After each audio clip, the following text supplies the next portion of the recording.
Hello students, welcome on Nimbus learning powered by engineers academy. Myself Ranjeet Kumar. स्वागत है sir आप लोगों का आज की क्लास में। कल अपन ने इकोनॉमिक्स के कई सारे क्वेश्चंस करे और उनके एक्सप्लेनेशन समझे। तो आइए आज की क्लास में फिर हम लोग दोबारा शुरू करते हैं आज की क्लास और देखते हैं कुछ और इम्पोर्टेंट क्वेश्चंस जो अपने एग्जाम में पूछे गए, ठीक है, और उनका एक्सप्लेनेशन। तो सबसे पहले good evening to all of you. Very good evening Sudhanshu, very good evening. जो लोग भी ऑनलाइन हैं उनको मेरी तरफ से वेरी गुड इवनिंग। अपना अपना जो लोग ऑनलाइन हैं वो अपना प्रेजेंट शो करें, प्रेजेंट दिखाएं भाई। जो लोग, सुधांशु आ गए हैं, गुड इवनिंग। जितेंद्र, रजनीश, नवीन, आइए। तो आज हम लोग शुरू करते हैं सर आगे की क्लासेस। सुधांशु, तुम्हारी प्रॉब्लम सॉल्व हो गई क्या? अब लिंक मिल गया सुधांशु? अब सही हो गया आपकी प्रॉब्लम? Himanshu, no sir. तो फिर अभी क्लास तो आप ले रहे हैं, मैंने अभी बात करी है, वो कह रहे हैं कल तक आपकी प्रॉब्लम सॉल्व कर देंगे, ठीक है। चलिए, तो अभी हम लोग क्वेश्चन नंबर 75 कल हमने किया था। क्वेश्चन नंबर 75 किया था हमने, which of the following is not taken into account of estimate national income। मतलब इनमें से कौन नेशनल इनकम में एस्टिमेट नहीं किया जाता है। तो आप देखेंगे, very good evening to all of you. National income में सर्विस ऑफ पर्सनल सेक्रेटरी बिल्कुल होता है, ऐड होता है। उसके बाद सर्विस ऑफ कार ड्राइवर ये भी होता है। सर्विस ऑफ टूरिस्ट गाइड इसका भी होता है। सर्विस ऑफ हाउस वाइफ, जो गृहिणी है उसकी सर्विस, जैसे घर में जो भी वो काम करती है वो उसको एस्टिमेट नहीं किया जाता है नेशनल इनकम में, ठीक है। तो राइट आंसर जो था वो था इसका बी। 20 दिन से यही बोल रहे हैं सर। कोई नहीं सुधांशु, आज मैंने बोला है उनको, सीरियसली बोला है, आप डोंट वरी, कल तक आपकी प्रॉब्लम सॉल्व हो जाएगी, ठीक है। चलिए बढ़ते हैं अगले क्वेश्चन की तरफ।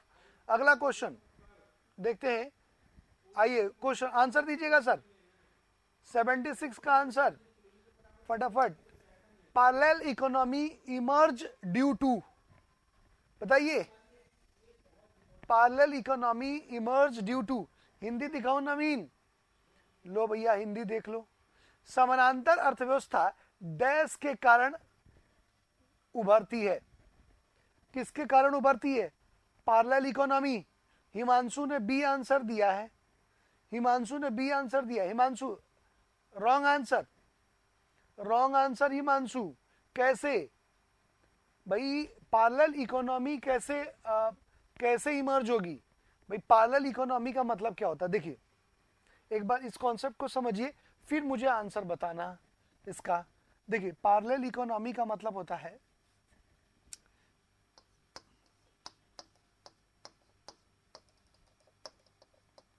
Black money. अगर किसी भी कंट्री में ब्लैक मनी का रेशियो डे बाय डे बढ़ रहा है और ब्लैक मनी का रेशियो बहुत ज्यादा है, तो उस कंडीशन में उसको हम पैरेलल इकोनॉमी बोलते हैं, ब्लैक मनी के। तो ये ब्लैक मनी कैसे होता है जी? ब्लैक मनी कैसे किसी भी देश की इकोनॉमी में ग्रो करता है, इंक्रीज होता है? तो उसके पीछे रीजन क्या होता है? तो आप देखेंगे ब्लैक मनी ग्रो करने का रीजन है टैक्स नॉट पेड, या आप कह सकते हैं टैक्स अवॉइडेंस। इसी की वजह से होता है ना भाई। मान लो कि आप इंजीनियर हैं, डॉक्टर हैं, कोई भी प्रोफेशनल है, आपकी सैलरी है 1,50,000, ठीक है, और आप क्या करते हैं? तो इसमें से आपने LIC करा लिया, आपने बीमा करा लिया, होम लोन ले लिया, या CA से कह के कोई और आपने फर्जी फेक NGOs खोल लिए और उसमें आप NGOs में अपना पैसा शो करते हैं, और फिर ऐसे करके आप दिखाते हैं कि आपकी सैलरी ईयरली जो है वो 5 लाख और 6 लाख है, मतलब 6 लाख है। कहाँ आप 15 लाख 20 लाख रुपए महीना ईयरली आपकी एनुअल इनकम है, और आप शो कर रहे हैं 6 लाख। सीधे 1/3 आप कम कर देते हैं और आप डिफरेंट चीजों में इन्वॉल्वमेंट करा के और अपनी टैक्स को कम कर लेते हैं। जहां आपका टैक्स बनता है 50,000, 60,000, 1 लाख, वहां पर आप टैक्स पे करते हैं मात्र 10 से 20,000। तो क्या हुआ, ब्लैक मनी, आपने ये जो पैसा है वो ब्लैक मनी के रूप में स्टोर हुआ, एक बात। दूसरा, जो करप्शन होता है ऑफिसेज में, जहां पर आप देखेंगे कि पीछे से लोग टेबल के नीचे से पैसा लेते हैं, वो भी तो ब्लैक मनी है। सैलरी आ रही है लेकिन नीचे से आप देखेंगे ब्लैक मनी स्टोर हो रहा है, मतलब उन टेबल के नीचे से लेके और उनको पूरा कर रहे हैं।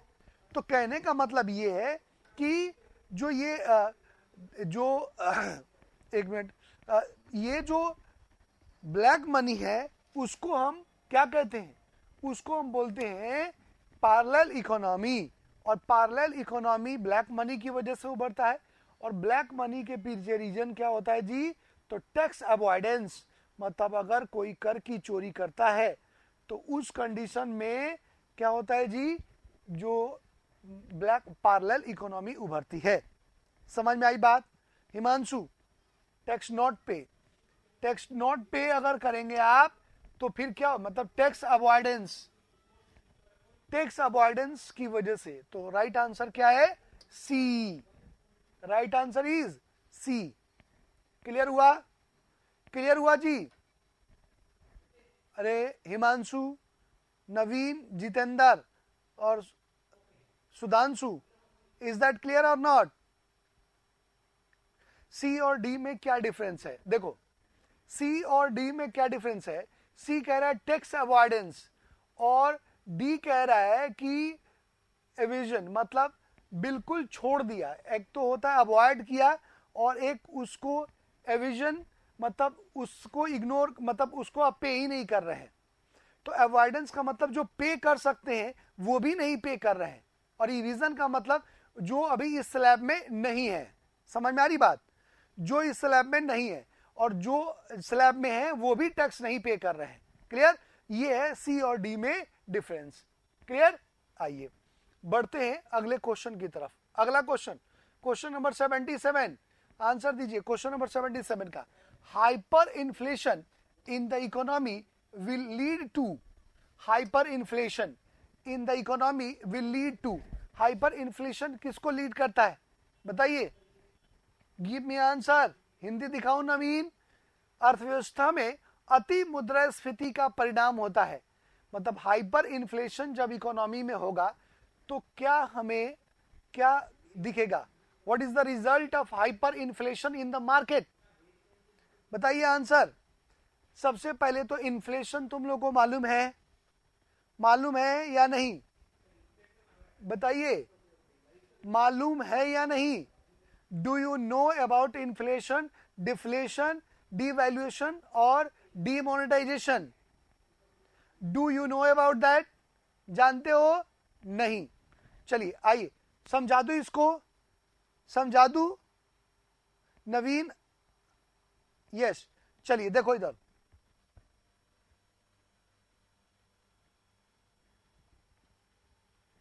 देखिए, कुछ फैक्टर्स हैं जिनको जानना जरूरी है। सबसे पहले होता है इन्फ्लेशन, इसको हम बोलते हैं मुद्रास्फीति। दूसरा होता है डिफ्लेशन, इसको बोलते हैं मुद्रा और स्फीति। तीसरा होता है डीवैल्यूएशन अवमूल्यन। चौथा होता है रिसेशन, मतलब मंदी। पांचवा होता है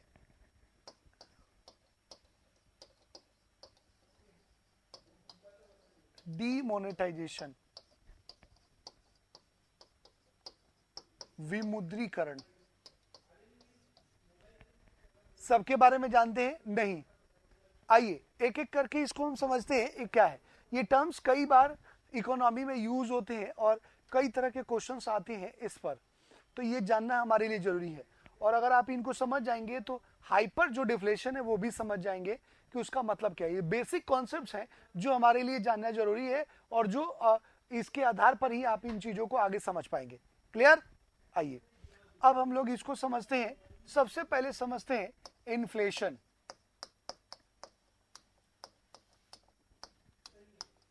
मुद्रा स्फीति।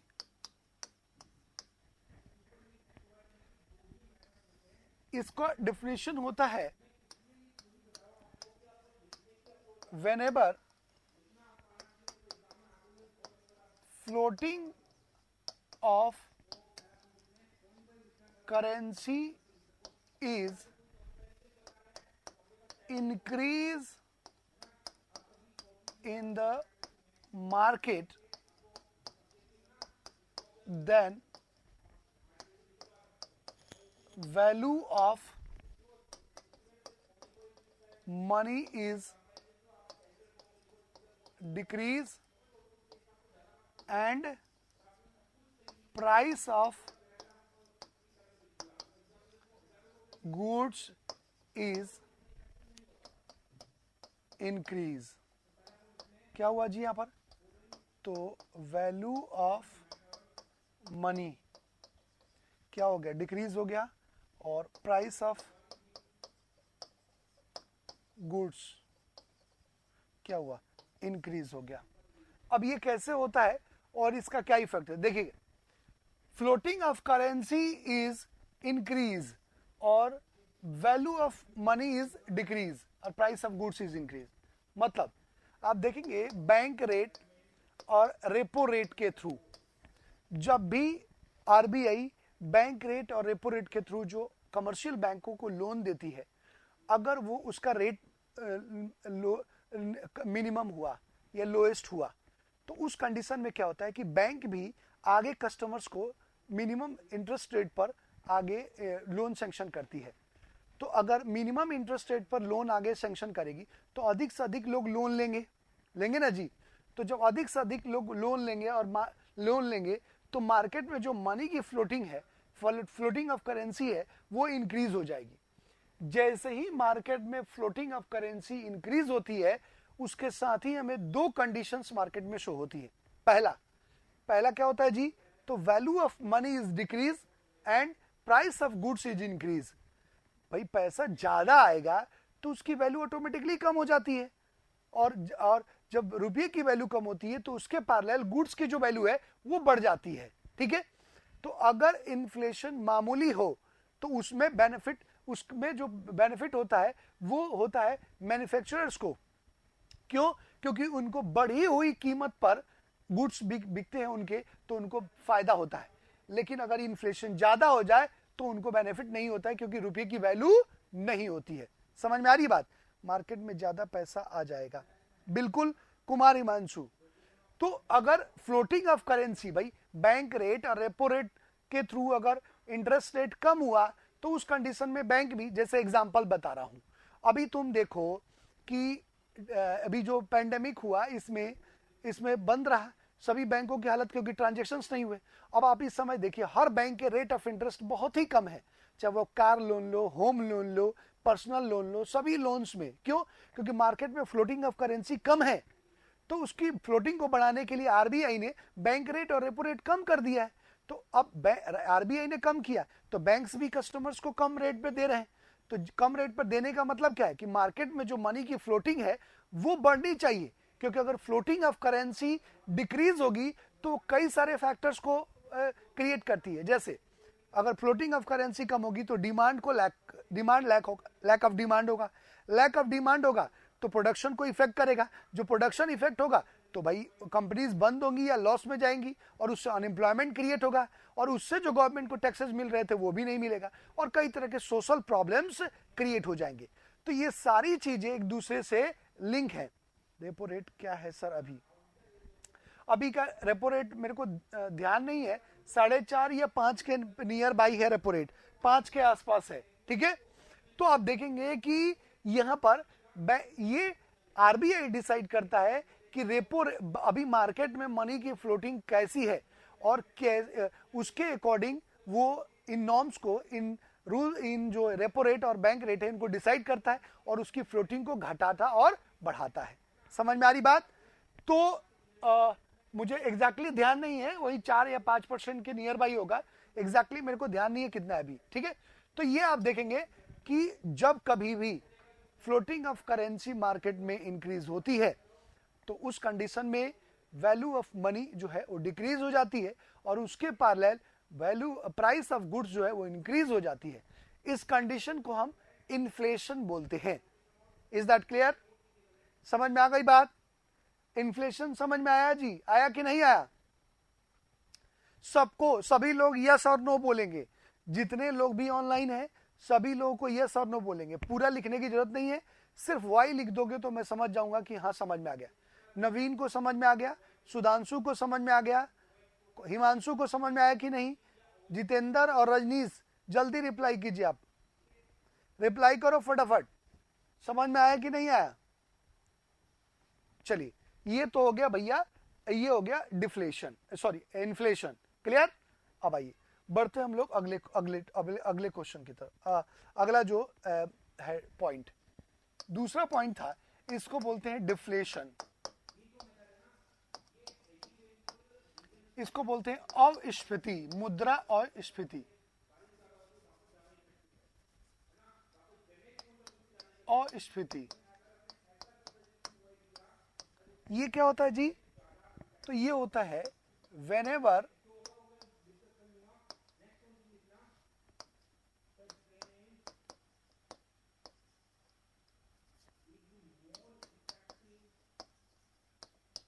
whenever floating of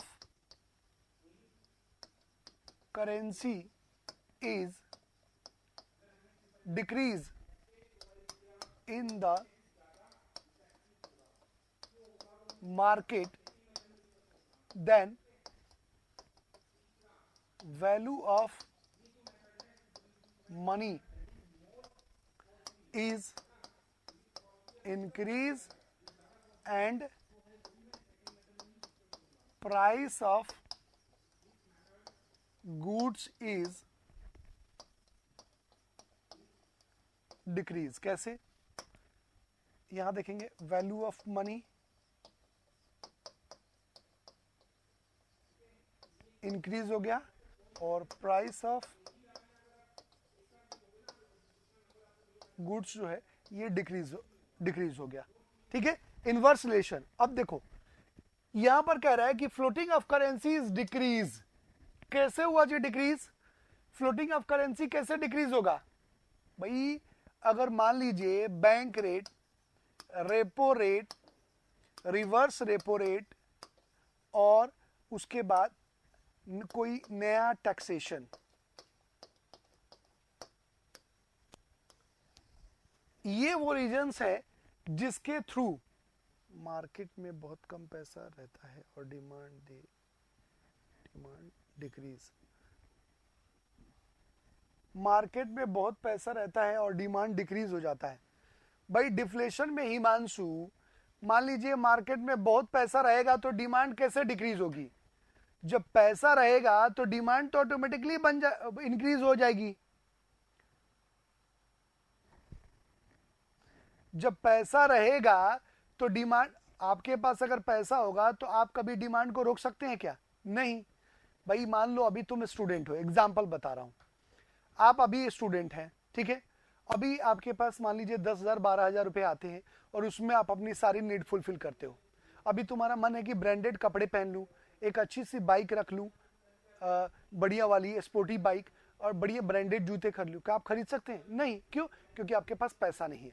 लेकिन जैसे ही तुम्हारी नौकरी लगेगी और तुम्हारे अकाउंट में अच्छा खासा अमाउंट आने लगेगा तो तुम्हारी डिमांड ऑटोमेटिकली बढ़ जाएगी। कैसे? तो ब्रांडेड कपड़े पहनोगे, ब्रांडेड जूते पहनोगे, अच्छी गाड़ी लोगे। अभी जूस नहीं पी पाते हैं और उस समय बढ़िया क्वालिटी के जूस पियोगे, हाइजेनिक देखने लगोगे, हाइजेनिक है कि नहीं। अभी आप कुछ भी कर लेते हैं, क्यों? पैसा नहीं है।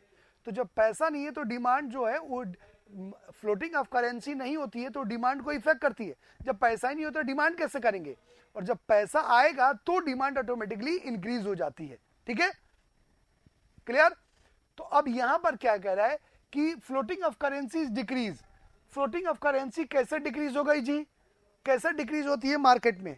मान लीजिए मार्केट से पैसा खत्म कैसे हो जाता है या कम कैसे हो जाता है? तो उसके कौन कौन से रीजन है? पहला, मान लीजिए जिस इंटरेस्ट रेट पर पहले बैंक लोन देती थी या आरबीआई देती थी, अब उस इंटरेस्ट रेट को हाइक कर दिया, बढ़ा दिया। दूसरा, रेपो रेट की भी रेट बढ़ा दी। उसके बाद रिवर्स रेपो रेट के थ्रू जो एक्सेसिव मनी की फ्लोटिंग थी उसको आरबीआई ने वापस ले लिया, ठीक है। और गवर्नमेंट ने कोई नया टैक्स, कोई न्यू टैक्स इंपोज कर दिया गुड्स पर, ठीक है, या टैक्स रेट इंक्रीज कर दिया, ठीक है, जीएसटी बढ़ा दिया या कोई नया टैक्स इंपोज कर दिया गुड्स पर। तो उससे क्या होगा भाई? आप देखेंगे कि बैंक रेट और रेपो रेट हाइक करने से मार्केट में जो मनी की फ्लोटिंग हो रही थी वो अब स्टॉप हो जाएगी, रुक जाएगी, अब नई फ्लोटिंग नहीं होगी, एक बात। दूसरा, रिवर्स रेपो रेट के थ्रू जो मार्केट में एक्सेसिव फ्लोटिंग थी उसको रिवर्स कर लिया आरबीआई ने, तो वो जो ज्यादा पैसा था वो रिवर्स हो गया। और तीसरा कि गवर्नमेंट अब गुड्स पर नए टैक्स इंपोज कर दे, तो जब नया टैक्स इंपोज होगा तो गुड्स की प्राइस बढ़ेगी, और जब गुड्स की प्राइस बढ़ेगी तो आपकी इनकम तो स्टेबल है और गुड्स की प्राइस बढ़ गई, तो उस कंडीशन में क्या होगा कि आपकी जो सेविंग्स है वो कम होगी। भाई मान लो आप महीने का 15,000 रुपया खर्च करते थे खाने पीने पर, अब जब गुड्स की प्राइस इंक्रीज होगी तो अब आपको 15,000 की जगह 20,000 रुपये खर्च करने पड़ेंगे। तो क्या डिक्रीज ऑफ मनी, जो फ्लोटिंग ऑफ करेंसी है वो डिक्रीज नहीं मार्केट से हुई कि नहीं? कम हो गई। तो उस कंडीशन में क्या होता है कि जैसे ही मार्केट में मनी की लैक ऑफ करेंसी होती है या करेंसी की फ्लोटिंग डिक्रीज होती है, तो उसके पैरेलल हमें दो कंडीशंस देखने को मिलते हैं। वैल्यू ऑफ मनी जो है वो इंक्रीज हो जाती है, पैसा कम होगा तो उसकी इज्जत ज्यादा हो जाती है, और उसके पैरेलल क्या होता है, प्राइस ऑफ गुड्स जो है वो डिक्रीज हो जाती है। क्यों? क्योंकि लोगों के पास पैसा ही नहीं है, और जब पैसा नहीं है तो खरीदेंगे नहीं, और जब नहीं खरीदेंगे तो जो मैन्युफैक्चर या जो बायर्स, जो सेलर्स है वो क्या करेगा, उसको तो बेचना है, नहीं बेचेगा तो नुकसान होगा, लॉस होगा, तो वो अपने गुड्स की प्राइस को कम कर देता है और कम पैसे में भी बेचता है। समझ में आ रही बात? जैसे आज देख लो, अभी लॉकडाउन हुआ, लॉकडाउन में सबके एम्प्लॉयमेंट, रोजगार चले गए, सब कुछ चला गया, लोगों के पास पैसा, अब जो रखा हुआ है वही पैसा बचा है, तो अब वो डिमांड नहीं कर रहे हैं, तो जो मैन्युफैक्चरर है अब वो क्या कर रहे हैं, कम में ही, मतलब जितने भी ब्रांड्स हैं सब पे डिस्काउंट चल रहा है, बम्पर डिस्काउंट, कि आप ले जाओ बस, हो सब चीजें सस्ती हो गई है। क्यों? डिमांड नहीं है, क्योंकि फ्लोटिंग ऑफ करेंसी जो है वो कम हो गई है। तो जैसे ही फ्लोटिंग ऑफ करेंसी डिक्रीज होती है उस कंडीशन में क्या होता है, वैल्यू ऑफ मनी इंक्रीज हो जाती है और प्राइस ऑफ गुड्स डिक्रीज हो जाती है, ठीक है। इस कंडीशन को हम डिफ्लेशन कहते हैं। समझ में आ रही बात? अस्फीति, अ का मतलब कम और स्फीति कम स्फीति है, ठीक है। आई बात समझ में? क्लियर हो गया नवीन, सुधांशु? क्लियर हो गया डिफ्लेशन? आइए अब हम बढ़ते हैं अगले पर। अब ये हो गया आपका डिफ्लेशन। अब हम बात करते हैं डिवैल्यूएशन। मैंने तुम लोगों को बताया था ना, डिवैल्यूएशन बताया था रजनीश, बता दिया था, सबको समझ में आ गया होगा। तो डिवैल्यूएशन पर अब दोबारा हम बात नहीं करेंगे। लॉकडाउन में पूरा रेट कम हो गया था बट अभी इंक्रीज हो रही है। भाई हिमांशु, जब लॉकडाउन में कम हो गया था लेकिन अब धीरे धीरे सारी चीजें खुल रही हैं। अब जिनकी उस समय तो कोई जॉब वॉब नहीं था, दुकानें खुल रही हैं, लोगों को जॉब मिल रहा है, अब लोग काम करने लगे हैं, तो जब काम करेंगे आप पैसे आएंगे तो डिमांड तो बढ़ेगी ना भाई। तो उस समय पूरी तरह से सब कुछ स्टॉप था, अब वो धीरे धीरे चीजें ओपन हो रही हैं। अनलॉक 5 अब में आ गए हम लोग, तो धीरे धीरे सारी चीजें ओपन हो रही हैं, तो ओपन होंगी, काम करेंगे, पैसे मिलेंगे, तो डिमांड भी उसके उसके प्रोपोर्शनेट धीरे धीरे बढ़ेगी। ये हो रहा है। समझ में आ रही बात? नवीन डिवैल्यूएशन बता दो सर, ठीक है, ओके। आइए अब डिवैल्यूएशन की बात करते हैं। डिवैल्यूएशन, इसको हम बोलते हैं हिंदी में अवमूल्यन, ठीक है। देखिए किसी भी देश के लिए दो चीजें बहुत इंपॉर्टेंट होती है जी। कौन कौन? तो एक तो होता है दो चीज, इसको हम बोलते हैं फॉरेन ट्रेड। फॉरेन ट्रेड में दो चीजें होती हैं, एक तो होता है एक्सपोर्ट जिसको हम निर्यात बोलते हैं, और दूसरा होता है इंपोर्ट जिसको हम आयात बोलते हैं। एक्सपोर्ट का मतलब आप अपने गुड्स दूसरे देशों को बेच रहे हो, और इंपोर्ट का मतलब आप दूसरे देशों से गुड्स परचेज कर रहे हो, खरीद रहे हो, ठीक है, निर्यात। अब अगर मान लीजिए एक्सपोर्ट कम हो, इंपोर्ट ज्यादा हो, तो इस कंडीशन को हम कहते हैं ट्रेड लॉस। ट्रेड लॉस बोलते हैं इस कंडीशन को। उसके बाद मान लो एक्सपोर्ट ज्यादा हो और इंपोर्ट कम हो, तो इसको हम बोलते हैं प्रॉफिटेबल ट्रेड, मतलब मुनाफे का व्यापार। और मान लीजिए एक्सपोर्ट जितना है उतना ही इंपोर्ट भी है, तो इसको हम बोलते हैं बैलेंस ऑफ ट्रेड, मतलब जितना हमने एक्सपोर्ट किया उतना ही इंपोर्ट किया, ठीक है। ये 3 कंडीशंस होती है बॉस, 1, 2 और 3, ठीक है। तो अगर मान लीजिए एक्सपोर्ट आप कम कर रहे हैं, इंपोर्ट ज्यादा कर रहे हैं, इसका मतलब ट्रेड लॉस है, मतलब आपके देश की करेंसी दूसरे देशों में फ्लोट हो रही है, ठीक है। तो इसके क्या नुकसान है? तो अगर इंपोर्ट कम कर रहे हैं, एक्सपोर्ट कम कर रहे हैं, इसका मतलब आपके देश में मैन्युफैक्चरिंग कम होती है, और मैन्युफैक्चरिंग कम हो रही है, इसका मतलब एम्प्लॉयमेंट कम है, एक बात। दूसरा कि अगर मैन्युफैक्चरिंग यूनिट्स नहीं है और एम्प्लॉयमेंट कम है, तो इसका मतलब आप दूसरे देशों पर ज्यादा डिपेंडेंट हैं। तो दूसरे देशों से जब आप गुड्स परचेज करेंगे तो आपके देश की करेंसी दूसरे देशों में फ्लोट होगी। तो 3 नुकसान, एक तो आपकी जो अर्निंग इनकम है वो दूसरे देश जा रही है, दूसरा कि आपके लिए नया एम्प्लॉयमेंट कोई जनरेट नहीं हो रहा है, और तीसरा कि आपके देश को दूसरे कंट्री मार्केट के रूप में यूज कर रही है, ठीक है। तो इंपोर्ट कम होना ये अच्छी बात नहीं है, और एक्सपोर्ट ज्यादा होना, इसको हम ट्रेड लॉस बोलते हैं, घाटे का व्यापार। लेकिन अगर मान लीजिए एक्सपोर्ट ज्यादा कर रहे हैं और इंपोर्ट कम कर रहे हैं, तो इसको हम प्रॉफिटेबल ट्रेड बोलते हैं। क्यों? ज्यादा एक्सपोर्ट कर रहे हैं, इसका मतलब आपके देश में मैन्युफैक्चरिंग ज्यादा होती है, ज्यादा मैन्युफैक्चरिंग होती है, इसका मतलब ज्यादा लोगों को एम्प्लॉयमेंट मिलता है, और उसके बाद ज्यादा लोगों को एम्प्लॉयमेंट मिलेगा तो अच्छी सैलरी मिलेगी, अच्छी सैलरी मिलेगी तो उनका स्टैंडर्ड ऑफ लिविंग सुधरेगा, गवर्नमेंट को टैक्स पे करेंगे, उनकी डिमांड बढ़ेगी, ठीक है। उसके अलावा उसके साथ साथ आपके देश की जो फॉरेन करेंसी है वो भी बढ़ेगी, मतलब आप दूसरे देशों को बेच के खूब सारी फॉरेन करेंसी अर्न कर रहे हैं, ठीक है। तो आप देखेंगे कि यहां पर एक ये वाली जो कंडीशन है दूसरी, वो किसी भी देश के लिए अच्छी होती है, ठीक है। अब यहां पर क्या होगा भाई, तो मान लीजिए कि डिवैल्यूएशन अभी तक गवर्नमेंट ने, इंडिया ने 3 बार किया है। इंडिया गवर्नमेंट ने कब कब? 1949, 1966 और 1991 में इंडिया गवर्नमेंट ने 3 बार डिवैल्यूएट किया है अपनी करेंसी को, इन 3 टाइम्स। क्यों किया है? तो आप देखेंगे फॉर एक्सपोर्ट प्रमोशन, ये पॉइंट्स आपको ध्यान में रखना है। डिवैल्यूएशन एक्सपोर्ट प्रमोट करने के लिए होता है। कैसे?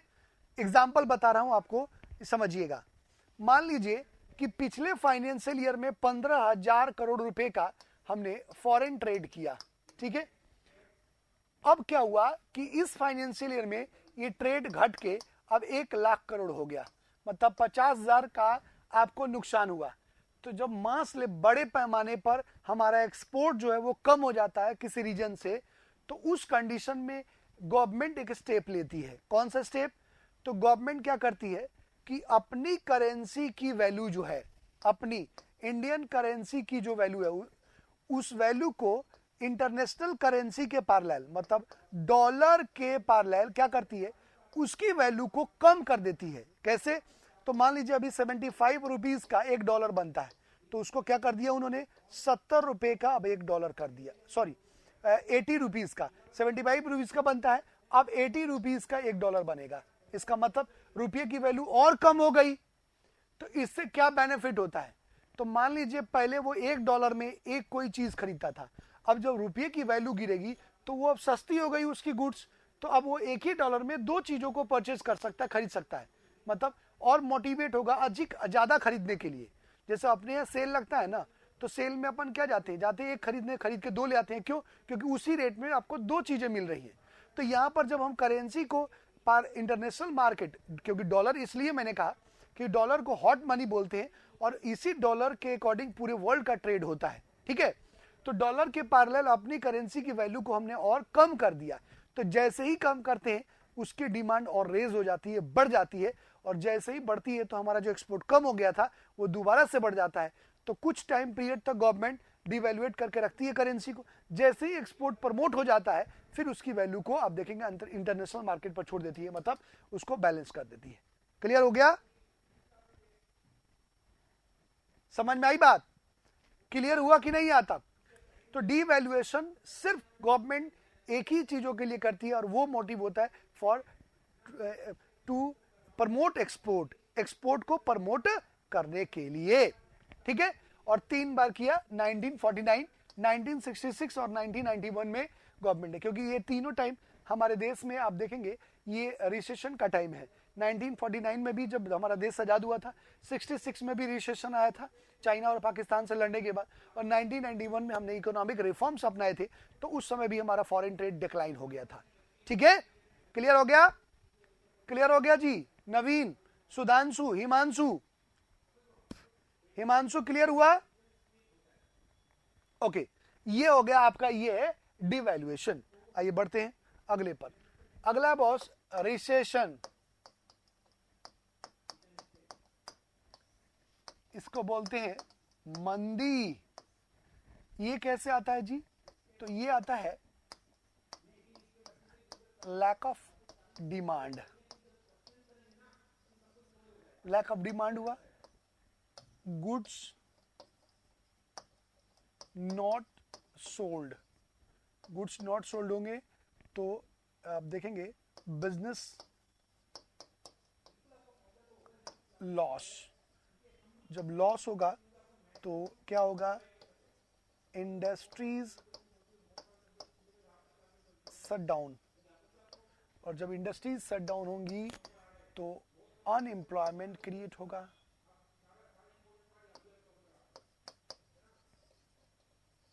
अनएम्प्लॉयमेंट क्रिएट होगा और फिर इससे आप देखेंगे लॉस,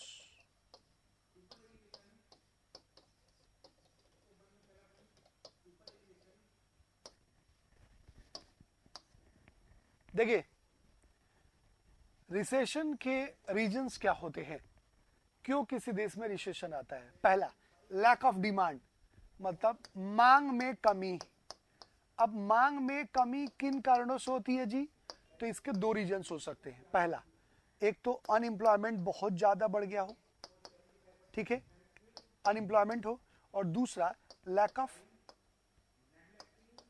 ऑफ मनी या लैक ऑफ करेंसी, बाजार में पैसा नहीं हो, तो ये हो, और अनएम्प्लॉयमेंट। तो जब ये 2 कंडीशंस होती हैं तो लैक ऑफ डिमांड होता है। लैक ऑफ डिमांड होने से क्या होता है? तो गुड्स नॉट सोल्ड, वस्तुएं अनबिकी रह जाती हैं, नहीं बिकती हैं, और जब वस्तुएं अनबिकी रह जाएंगी तो बिजनेस लॉस होगा। जो भी ट्रेड जो भी मैन्युफैक्चरर्स हैं उनको मास लेवल पर लॉस होगा। जब लॉस होगा तो कभी भी कोई भी लॉस का बिजनेस नहीं करता है, तो जब लॉस होगा तो इंडस्ट्रीज क्या होंगी? शट डाउन होंगी। जब शट डाउन होंगी तो मास लेवल पर अनएम्प्लॉयमेंट क्रिएट होगा। जब अनएम्प्लॉयमेंट क्रिएट होगा तो आप देखेंगे कि ये भी इनके पास भी कुछ नहीं रहा, पैसे वैसे सब खत्म, डिमांड खत्म, एवरीथिंग इज खत्म, और फिर इससे क्या होता है? देश में रिसेशन की कंडीशन क्रिएट होती है। समझ में आ रही बात?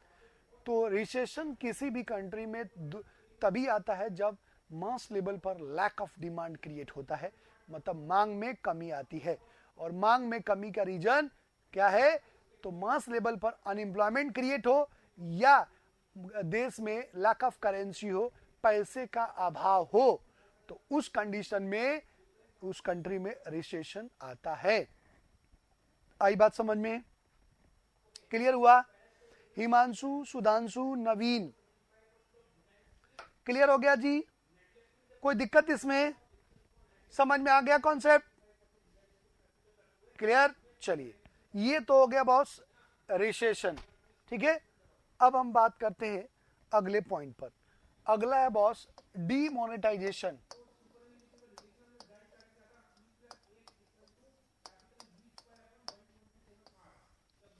इसको बोलते हैं हम विमुद्रीकरण, डीमोनेटाइजेशन। ये क्या कंडीशन है भाई? पहला, ब्लैक मनी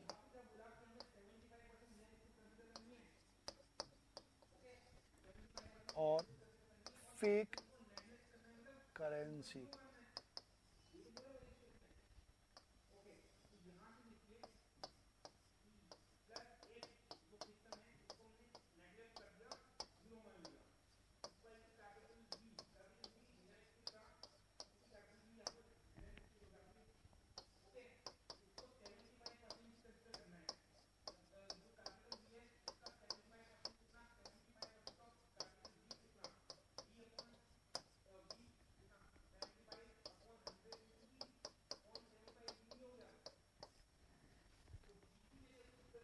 जब भी कोई गवर्नमेंट लीगल टेंडर करेंसी को इलीगल अनाउंस करती है, दैट इज कॉल्ड डीमोनेटाइजेशन। ठीक है, डीमोनेटाइजेशन। अभी आपने देखा कि 8 नवंबर था या 6 नवंबर था जी को प्रधानमंत्री नरेंद्र मोदी ने 8 बजे अनाउंस किया कि 500 और 1000 रुपए के जो लीगल टेंडर नोट थे, लीगल टेंडर का मतलब आपने देखा होगा नोट पर लिखा होता है कि बियरर को मैं 100 रुपीज पे करने का वचन देता हूँ। उस पर लिखा होता है ना, मैं धारक को 100 रुपए अदा करने का वचन देता हूँ, ऐसे कुछ टैगलाइन लिखे होते हैं और नीचे आरबीआई गवर्नर के सिग्नेचर्स होते हैं, यही होता है ना। तो जब वो लीगल टेंडर हो गया कि गवर्नमेंट ने उसको लीगलाइज कर दिया और उसको प्रिंट करके मार्केट में इशू किया, वो वैलिड है, लेकिन जब उसकी वैलिडिटी को खत्म करती है government, that is called demonetisation. अब डीमोनेटाइजेशन के रीजन क्या है? तो डीमोनेटाइजेशन के 2 रीजन है। पहला, ब्लैक मनी और फेक करेंसी। इन दोनों को कंट्रोल करने का एक पैरामीटर है, एक इंस्ट्रूमेंट है डीमोनेटाइजेशन। कैसे, समझिएगा इसको। पहला, जब भी किसी कंट्री में अगर ब्लैक मनी का रेशियो बढ़ने लगता है तो वो एक पैरेलल इकोनॉमी क्रिएट करता है, ठीक है, और वो किसी भी देश के लिए ठीक नहीं होता है। तो अगर आप देखेंगे हमारे देश में ऐसे ही ब्लैक मनी का एक बहुत बड़ा स्टोर होने लगा। आपको मालूम होगा कि इस समय जब डीमोनेटाइजेशन हुआ था तो कई लोगों के घर में नीचे तहखानों में नोट पड़े थे 500 1000 के, इतने कि मतलब गड्डियों में सजे हुए थे। इनकम टैक्स वालों ने पकड़ा तो नोट में दब के गिर गए, मर गए, दब गए। तो जो ब्लैक मनी थी वो बाहर होगी। दूसरा, फेक करेंसी। आपको मालूम है कि भारत में 4 जगह प्रिंट होता है करेंसी, नासिक, देवास, सालबनी और मैसूर, यहाँ 4 जगह प्रिंट होता है। तो यहाँ पर आप देखेंगे कि जो इसमें एक जगह है मध्य प्रदेश में होशंगाबाद, जहां से नोट प्रिंट करने के पेपर और इंक का प्रोडक्शन होता है।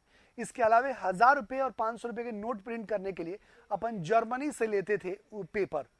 पाकिस्तान भी वहीं से लेता था। पाकिस्तान को पता चला तो पता नहीं कैसे वहां से नोट और जो 500 और 1000 रुपए के नोट प्रिंट करने के कागज और इंक ले जाने लगा अपने देश, और वहां पर प्रिंट करके अपने आरबीआई में और डिफरेंट सोर्सेज से भारत भेजने लगा। और आप देखेंगे, आपको विश्वास नहीं होगा कि उस जब 500 चलता था तो हर किसी की जेब में 500 रुपए के नोट मिल जाते थे, और कहीं भी दुकान पर आप लेके जाओ तो 500 रुपए कोई लेता नहीं था, डर के मारे कि फेक होगा, क्योंकि वो पहचान नहीं पाता था, इतना ज्यादा फेक करेंसी। इवन एटीएम से भी फेक करेंसी निकलने लगी थी। तो हमारे देश में फेक करेंसी का एक बहुत बड़ा ट्रैप था जो फेक करेंसी चला रहा था, और ये हमारी इकोनॉमी को डिस्ट्रॉय कर रहा था। तो अब ये जान लीजिए कि हमारे टोटल जीडीपी का ऑलमोस्ट 20% के नियर बाई ये दोनों चीजें एग्जिस्ट कर रही थी, जो धीरे धीरे हमारी इकोनॉमी को डिस्ट्रॉय कर रही थी। मनमोहन सिंह के टाइम में ही एक कमेटी ने रिकमेंड करा था कि इन दोनों को ही खत्म करने की जरूरत है, नहीं तो ये धीरे धीरे हमारी इकोनॉमी को डैमेज कर सकती है।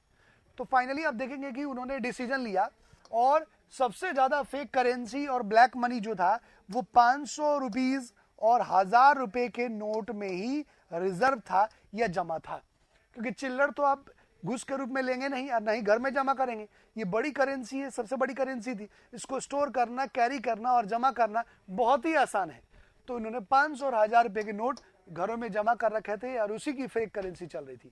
अचानक गवर्नमेंट ने जब डीमोनेटाइजेशन किया तो क्या हुआ भाई साहब, ये 500 और 1000 रुपए के नोट इलीगल टेंडर हो गए, मतलब इलीगल हो गए, और उस कंडीशन में सब बर्बाद। अब तुम कहोगे कि सर कि पैसे तो सारे आ गए रिजर्व बैंक में, तो फिर कैसे कहते हैं कि ये सक्सेसफुल रहा ये प्रोग्राम, क्यों नहीं आएंगे वापस?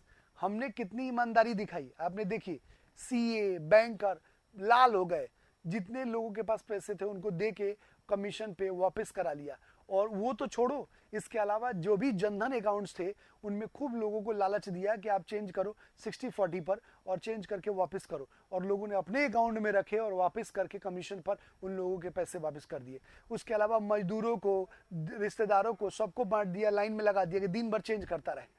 तो कहने का मतलब है कि गवर्नमेंट ने तो डिसीजन लिया लेकिन आम आदमी की जो भागीदारी रही वो शून्य रही, जिसकी वजह से आप देखेंगे ये फेल हो गया। पुअर कितनों को हार्ट अटैक आ गया, बिल्कुल कितनों को, जब रात को सुना तो डॉक्टर, इंजीनियर, बड़े बड़े जो लोग थे उनको हार्ट अटैक आ गया भाई साहब। रात में कितने लोग मर आ गए जब रात को उन्होंने 8 बजे कहा था, क्योंकि बैंक तो बंद हो चुके थे और अगले दिन से सुबह खुलते तो बैंक, उसके बाद ये इलीगल हो गया था, तो कितने लोगों को हार्ट अटैक आ गया। तो कहने का मतलब ये है कि डीमोनेटाइजेशन का मतलब होता है कि जब भी गवर्नमेंट किसी लीगल टेंडर करेंसी को इलीगल अनाउंस करती है तो उसको हम डीमोनेटाइजेशन कहते हैं। और नॉर्मली ये 2 कंडीशंस की वजह से लाई जाती है, फेक करेंसी और ब्लैक मनी को मार्केट से एग्जिट करने, बाहर निकालने के लिए प्रोसेस किया जाता है। ठीक है, ये है डीमोनेटाइजेशन। आई होप कि आपको समझ में आ गया हो। समझ में आ गया जी सबको? पुअर पीपुल, भाई आज आप देखो भाई ये डीमोनेटाइजेशन में कि आज तुम लोगों को मालूम है हमारे देश के 90% लोगों का पैसा 10% लोगों के पास है भाई साहब। 90% लोगों का पैसा 10% लोगों के पास है। जिसके पास है इतना पैसा है कि तुम सोच नहीं सकते, और जिसके पास नहीं, बेचारा अभाव में 1-1 रुपये में जी रहा है। मतलब जिनके पास है, आप सोचो कि जब डीमोनेटाइजेशन से पहले आपको याद होगा, अगर तुम याद करो उस समय, तो एक स्कीम चलाया था गवर्नमेंट ने, उसका नाम था सेल्फ डिक्लेरेशन स्कीम। उसमें जिन जिन के पास ब्लैक मनी था, अगर वो सेल्फ डिक्लेयर करते हैं कि मेरे पास पैसा है, तो 60% गवर्नमेंट रख रही थी, बाकी उनको दे रही थी, और उनके ऊपर कोई केस और कोई भी क्रिमिनल ऑफेंस नहीं बनेगा। ठीक है, सेल्फ डिक्लेरेशन स्कीम में। उसके बाद फिर डीमोनेटाइजेशन किया था गवर्नमेंट ने। मतलब इतना ज्यादा पैसा है लोगों के पास कि तुम सोच, मतलब ये सोच लो कि हमारे देश के जो बड़े लोग हैं ना, वो अपने कुत्तों पर जितना पैसा खर्च करते हैं ना, हम लोग महीने भर अपने आप पर खर्च नहीं करते। एक एक कुत्ता उनके पास, जो जर्मन शेफर्ड और उस ब्रीड के कुत्ते हैं, उनके पर महीने का 20,000-30,000 रुपये खर्चा होता है। चिकन, एक एक शैम्पू आता है 1-1 हज़ार रुपये का, और हम लोग क्लिनिक प्लस का लेते हैं 2 रुपये का पाउच और काट के 4 दिन नहाते हैं। उसके बाद वो छोड़ो, हम लोग क्या करते हैं, पेस्ट ले आते हैं, पेस्ट से धोते हैं, खत्म हो जाता है तो उसको कैंची से, बेलन से ऐसे ऐसे करके उसमें डाल के 2 दिन धोते हैं।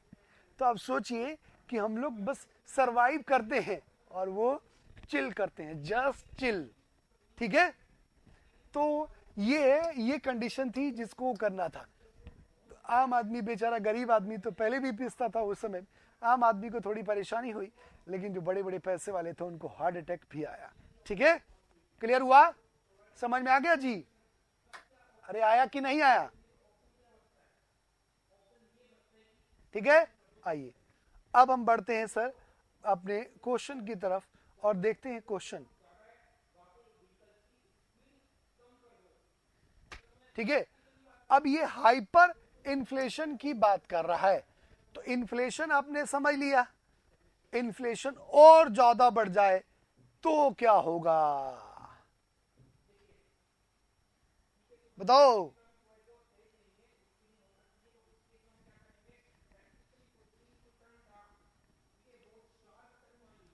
बिल्कुल, बताइए।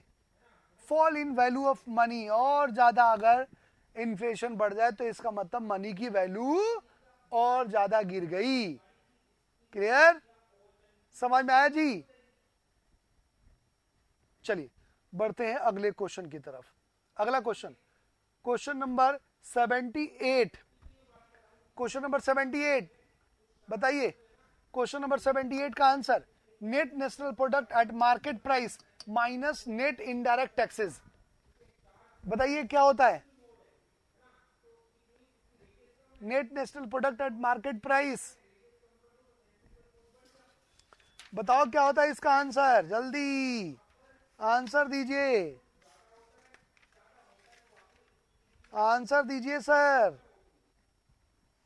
77 का, 78 का,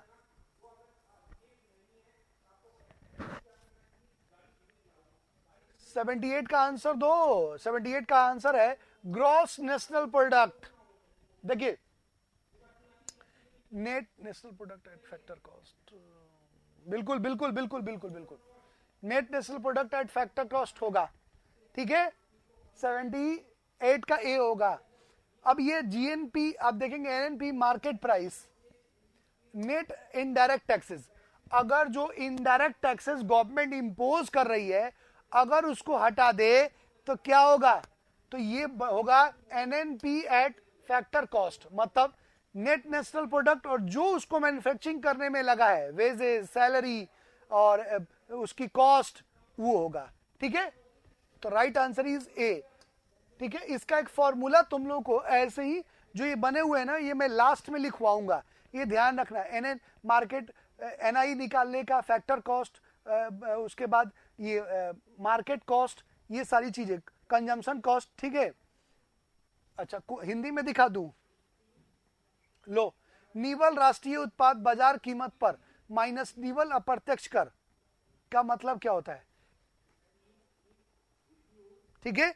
ये मैं आपको लास्ट में लिखवाऊंगा, ये वैसे ही एग्जाम में पूछे जाते हैं सीधे सीधे, इस पर ज्यादा तुम लोग को दिमाग नहीं लगाना पड़ेगा, ठीक है। आइए बढ़ते हैं अगले क्वेश्चन की तरफ। अगला क्वेश्चन बताओ, बहुत इजी क्वेश्चन है जी। 79, in which country was paper currency first use, किस कंट्री में पहली बार पेपर करेंसी यूज हुई, सबसे पहली बार पेपर करेंसी कब यूज हुई थी, किस कंट्री में, बहुत इजी क्वेश्चन है। चाइना में 1806 में, 806 एडी में पहली बार चाइना ने पेपर करेंसी शुरू किया था बॉस, ठीक है।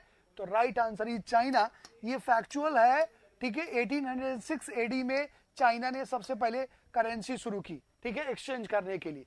तो 79 का राइट आंसर सी। बढ़ते हैं अगले क्वेश्चन की तरफ। अगला question number 80, name of the cooperative society that provides housing loan facility eight reasonable rates, उस कोऑपरेटिव सोसाइटी का नाम बताइए जो रीजनेबल रेट पर हाउसिंग लोन मतलब गृह ऋण देती है, बताइए सर। 79 हो गया, 80 का आंसर दीजिए।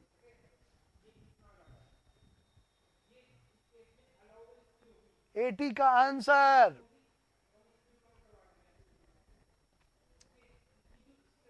सब लोग फटाफट, बिल्कुल right answer is B, housing cooperatives.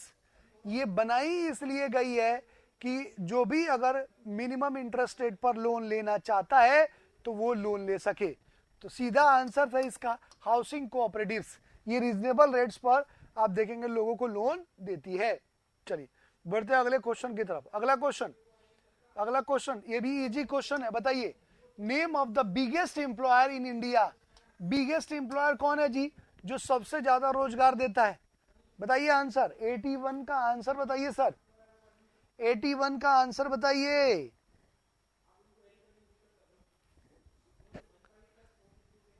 दो यहां पर एक सरप्राइज क्वेश्चन है, एक तो गवर्नमेंट वाला और दूसरा प्राइवेट सेक्टर।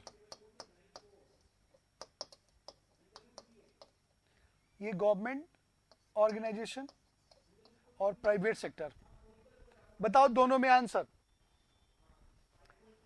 गवर्नमेंट सेक्टर का कौन सा है, सबसे बड़ा है इंडियन रेलवे, 2.5 से 3 लाख लोग इसमें काम करते हैं ऑलमोस्ट, ठीक है। इंडियन रेलवे में गवर्नमेंट सेक्टर का सबसे बड़ा बिगेस्ट एम्प्लॉयर है इंडियन रेलवे, ठीक है। लेकिन अगर मैं यहीं पर क्वेश्चन पूछ ले प्राइवेट सेक्टर का, तो आप क्या आंसर लगाएंगे, बिल्कुल टाइप तुमने चेक कर लिया, टीसीएस, टाटा कंसल्टेंसी सर्विसेज, और 8th रैंक है बॉस पूरे वर्ल्ड में, मतलब विश्व में 8वां स्थान है टीसीएस का, जो सबसे ज्यादा प्राइवेट सेक्टर में एम्प्लॉयमेंट देती है। इंडिया में प्राइवेट सेक्टर में 1 नंबर और वर्ल्ड में 8th पोजीशन है टीसीएस की प्राइवेट सेक्टर की, जिसने सबसे ज्यादा एम्प्लॉयमेंट दिया है। क्लियर। तो गवर्नमेंट सेक्टर इंडियन रेलवे और प्राइवेट सेक्टर में TCS, Tata consultancy services. Very good. चलिए आइए बढ़ते हैं अगले क्वेश्चन की तरफ। अगला क्वेश्चन, क्वेश्चन नंबर 82। चलिए आंसर दीजिए। Which of the following is an allied activity of agriculture? कौन सा इसमें एग्रीकल्चर से रिलेटेड एक्टिविटीज है बॉस, बताइए। कृषि से जुड़ी हुई संस्था या कृषि से जुड़ा हुआ उद्योग कौन सा है? Allied activities of agriculture, what is the right answer? 82 का राइट आंसर दो।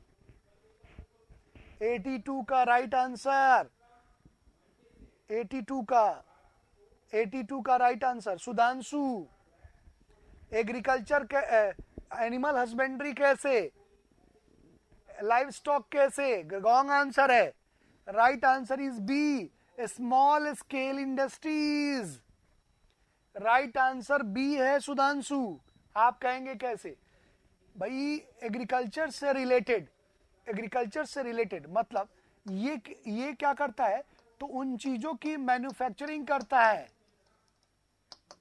ठीक है। और इसके रॉ मटेरियल्स कहां से आते हैं? तो रॉ मटेरियल्स आते हैं कहां से भाई?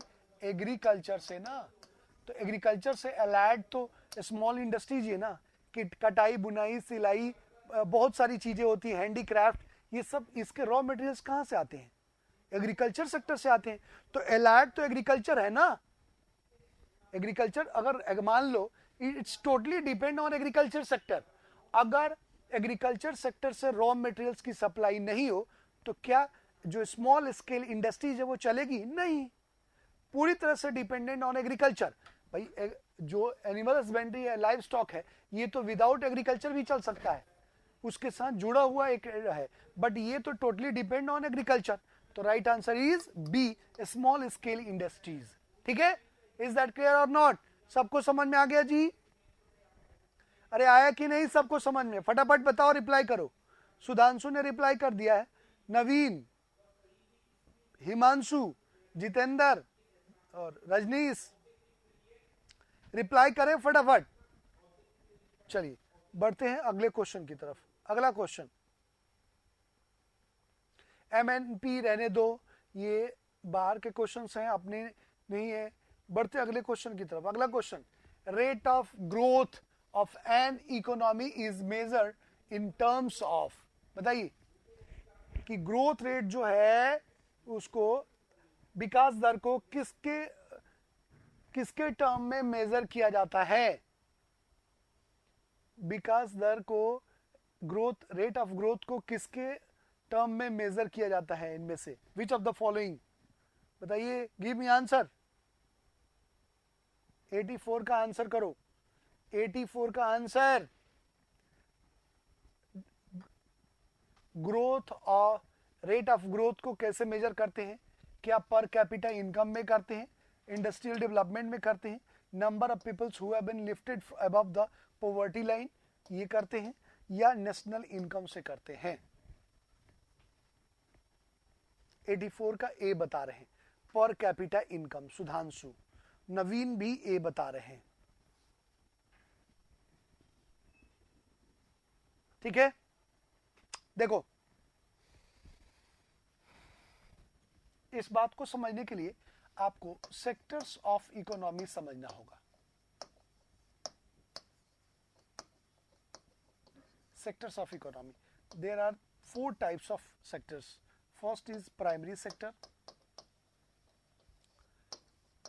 सेकेंडरी सेक्टर और टर्शियरी या सर्विस सेक्टर, और एक होता है कोर सेक्टर। इसमें है एग्रीकल्चर, इसमें है इंडस्ट्रीज, और इसमें है फाइनेंस है, बैंकिंग है, उसके बाद ट्रांसपोर्टेशन है, और अदर बहुत सारी जो भी services banking. Primary sector, secondary और सर्विस सेक्टर, सबसे ज्यादा जो एम्प्लॉयमेंट जनरेट करता है वो है सेकेंडरी सेक्टर, इंडस्ट्रीज, प्रोडक्शन। सबसे ज्यादा एक साथ बल्क में अगर एम्प्लॉयमेंट जनरेट कर रहा हूं तो ये सेकेंडरी सेक्टर है। तो यहां पर बात कर रहा है कि इनमें से कौन सा है जो ग्रोथ रेट को, मेजर्स को शो करता है? Per capita income.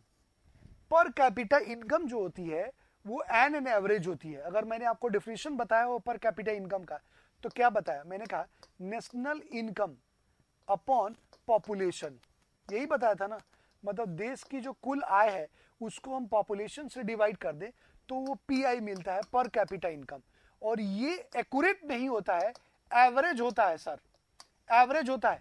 क्योंकि आपको अभी मैंने बताया कि 90% हमारे देश में लोग हैं जिनके पास इतना पैसा है कि 10% लोगों के पास इतना पैसा है कि 90% लोगों का वालों का पैसा है। तो ये एवरेज इनकम हम लगाते हैं कि हमारे देश की पर कैपिटा इनकम इतनी है। लेकिन मान लीजिए अभी हमारे देश की एवरेज इनकम होती है 40,000 50,000, तो क्या हर आदमी की एवरेज इनकम 40-50,000 है? नहीं है। ये एवरेज हम अनुमान लगाते हैं कि जो हमारे देश में जितना पैसा है, जो डेवलपमेंट है, उसके अकॉर्डिंग एक आदमी की औसत आय है। तो क्या पर कैपिटा इनकम सही ग्रोथ को डोनेट करेगा, डिनोट करेगा? नहीं, वो वैरी करता है टाइम टू टाइम। तो पर कैपिटा इनकम से ग्रोथ नहीं समझ में आता है। क्लियर? तो ए तो आंसर नहीं होगा। उसके बाद है नेशनल इनकम। नेशनल इनकम में टोटल इनकम जो जीएनपी है उसमें से हम डेप्रिसिएशन माइनस कर देते हैं, तो वो आता है नेशनल इनकम। वो भी टाइम टू टाइम, ये डेवलपमेंट को शो करता है, ग्रोथ को नहीं।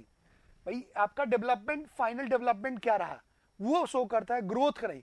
क्योंकि ग्रोथ जो है वो 2 महीने 3 महीने 6 महीने में होता है, डेवलपमेंट पूरे 1 साल का कि आपका विकास, स्टेबल ग्रोथ, स्टेबल डेवलपमेंट क्या रहा।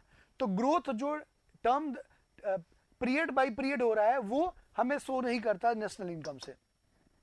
नंबर ऑफ पीपल्स जो पॉवर्टी लाइन से बाहर आ गए, तो पॉवर्टी लाइन से बाहर है वो भी हमारे ग्रोथ को एग्जैक्टली शो नहीं करेगा, क्योंकि और भी बहुत सारे लोग हैं जो अनएम्प्लॉयड हैं, जो पॉवर्टी लाइन से ऊपर है लेकिन अनएम्प्लॉयड है, तो ग्रोथ कैसे शो होगा?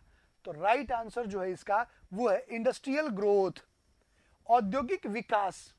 मैंने अभी कहा कि जो सेकेंडरी सेक्टर है इसका सबसे ज्यादा कंट्रीब्यूशन है हमारे नेशनल इनकम में, राष्ट्रीय आय में। और इसके डेवलपमेंट के आधार पर ही हम किसी भी देश की के ग्रोथ रेट को मेजर करते हैं। कैसे? तो अगर आपके देश में मास लेवल पर इंडस्ट्रीज फॉर्म हो रही हैं और इंडस्ट्रीज लग रही हैं, तो इससे वो किन किन चीजों को इफेक्ट करता है? एक तो मास लेवल पर एम्प्लॉयमेंट जनरेट करता है, दूसरा रॉ मटेरियल्स की कंजम्पशन बढ़ते हैं, मतलब जो रॉ मटेरियल्स यूज करता है उसको वो परचेज करता है और यूज करता है। ठीक है, उसके बाद सर्विसेज बढ़ाता है, पैकेजिंग है, ट्रांसपोर्टेशन है, इन सारी चीजों को। तो एक जो इंडस्ट्रीज है, इंडस्ट्रियल डेवलपमेंट, वो कई सारी चीजों को इफेक्ट करता है। प्राइमरी सेक्टर को भी इफेक्ट करता है, यहां से रॉ मटेरियल्स की सप्लाई लेता है। उसके बाद मैन्युफैक्चरिंग के बाद सर्विस सेक्टर को भी इफेक्ट करता है, बैंकिंग, ट्रांसपोर्टेशन, फाइनेंस, इन सबको प्रभावित करता है। तो इंडस्ट्रियल डेवलपमेंट जो है वो सही मायने में इकोनॉमिक डेवलपमेंट को डिफाइन करता है। Right answer is B. समझ में आई बात? अरे आई कि नहीं आई? इज दैट क्लियर और नॉट? समझ में आ गया जी? अरे आया कि नहीं, हाँ या ना? सुधांशु ने रिप्लाई किया। रजनीश, किसी को कोई कंफ्यूजन है अभी इसमें, नहीं समझ में आया, कोई डाउट है तो पूछो मुझसे। 84 वाले क्वेश्चन में किसी को डाउट है? सुधांशु, हिमांशु, नवीन, रजनीश, जितेंद्र? ओके, चलिए बढ़ते हैं अगले क्वेश्चन की तरफ। अगला क्वेश्चन, क्वेश्चन नंबर 85। बताइए 85 का आंसर बताइए। The basic characteristics of oligopoly. Oligopoly Hindi दिखा देता हूं तुम लोगों को। ओलिगोपॉली का मतलब होता है, हिंदी में इसको बता रहा हूं मैं,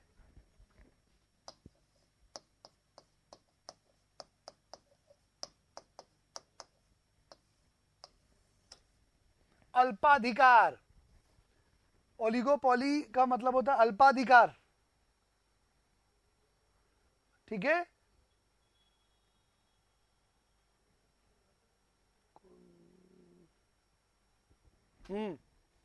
बताइए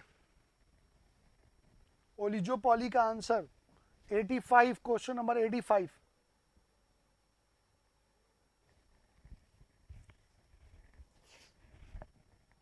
नवीन, मैंने तुम लोग पहले बता दिया था ये इसके बारे में। देखो यहां पर दो बातें ध्यान में रखना। ये वाले जो, एक मिनट, ये जो टर्म्स लिखे हैं ना सारे पॉइंट्स, इसमें सबसे पहला पॉइंट्स तो ये सबसे पहले आप ध्यान रखना, मार्केट के टाइप्स में सबसे पहले मोनोपोली, उसके बाद परफेक्ट कंपटीशन, फिर उसके बाद ओलिगोपोली और फिर ड्यूओपोली। ठीक है, इसको बोलते हैं एकाधिकार, इसको बोलते हैं पूर्ण प्रतियोगिता, इसको बोलते हैं अल्पाधिकार और इसको बोलते हैं द्विधिकार। ठीक है, अब देखो इसके नाम से मतलब समझ में आ जाएगा। एकाधिकार का मतलब सेलर जो है वो एक है। देखो इन सभी में बायर्स की जो संख्या है वो बहुत सारी है, मतलब इनमें सब में इक्वल है, बायर्स बहुत सारे हैं। ठीक है, बायर्स जो है बहुत सारे हैं। यहां पर मार्केट का जो नेचर है वो सेलर्स के आधार पर डिफाइन होता है कि सेलर्स की संख्या कितनी है, how many sellers in the market. तो कैसे, यहां पर मोनो की बात कर रहा है तो 1 सेलर्स है। ठीक है, यहां परफेक्ट कंपटीशन, कंपटीशन है इसका मतलब मोर सेलर्स हैं। ठीक है, बहुत सारे होंगे तभी तो होगा।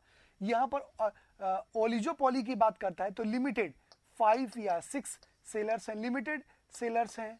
और ये ड्यूओपोली की बात करता है तो इसका मतलब 2 सेलर्स हैं। ठीक है, समझ में आ रही बात। तो देखिए जहां पर सिंगल सेलर्स मोर बायर्स हो उसको हम बोलते हैं मोनोपोली मार्केट, जहां पर मोर बायर्स और मोर सेलर्स हो उसको हम बोलते हैं परफेक्ट कंपटीशन मार्केट। उसके बाद जहां पर लिमिटेड सेलर्स और मोर बायर्स हो उसको हम ओलिगोपोली बोलते हैं, और जहां पर 2 सेलर्स और मोर बायर्स हो उसको हम बोलते हैं ड्यूओपोली। ड्यूओपोली का एक एग्जांपल बताओ मुझे, इसका एग्जांपल बता देता हूं। मोनोपोली 1991 से पहले हुआ करती थी हमारे देश में, जूता बाटा, उसके अलावा कोई नहीं। गाड़ी में राजदूत मोटरसाइकिल और स्कूटर में बजाज, फिक्स था ब्रांड हर चीज का। 1991 के बाद हमने इकोनॉमिक रिफॉर्म्स अपनाया और बहुत सारे देखेंगे मार्केट में प्रोडक्ट आ गए, हमने अपनी इकोनॉमी को ओपन कर लिया। तो मोनोपोली मोनोपोली खत्म हुई और यहां पर आप देखेंगे परफेक्ट कंपटीशन आ गया। चलो एक एग्जांपल बता दो मोनोपोली का, अभी राइट नाउ एक एग्जांपल बताओ, मोनोपोली का एक एग्जांपल बताओ अभी के मार्केट में। मैं थोड़ा पानी पीता हूं तब तक तुम बताओ, बताइए मोनोपोली का कोई एक एग्जांपल बताओ, सरप्राइज क्वेश्चन है तुम्हारे लिए।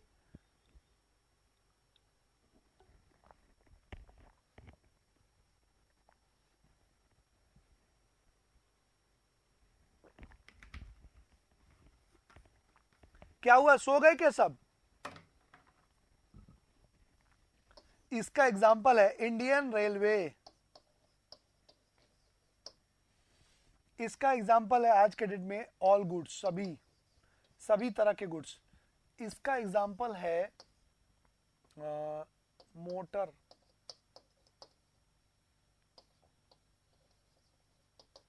मोटर व्हीकल्स, और इसका एग्जांपल है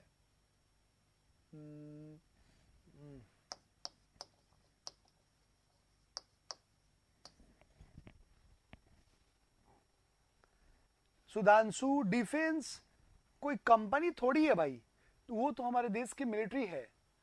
मैं सर्विसेज की बात कर रहा हूं, जो सर्विसेज देती हो। कंपनी तो आप उसी को मानेंगे ना जो सर्विसेज देती हो आपको। डिफेंस तो हमारे देश की सेवा करती है भाई, उनको गवर्नमेंट सैलरी देती है और वो देश के लिए वहां पर आप देखेंगे अपनी सर्विसेज दे रहे हैं। जो हमें सर्विस दे नहीं, मुझे वो अप्रोप्रिएट नहीं हुआ। इंडियन रेलवेज, भाई इंडियन रेलवेज के पैरेलल कोई दूसरी कंपनी है क्या?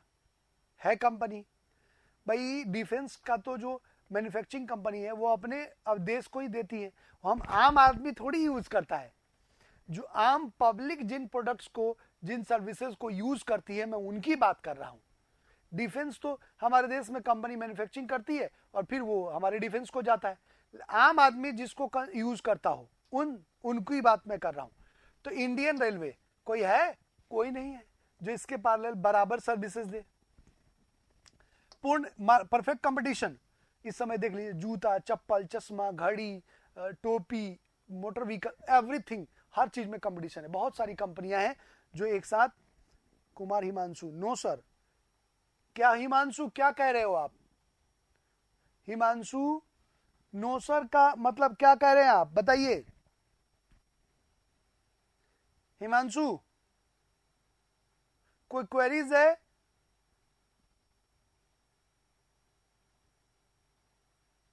चलो, तो यहां पर परफेक्ट कंपटीशन, हर ब्रांड के बहुत सारे ऑप्शंस आपको मिल जाएंगे।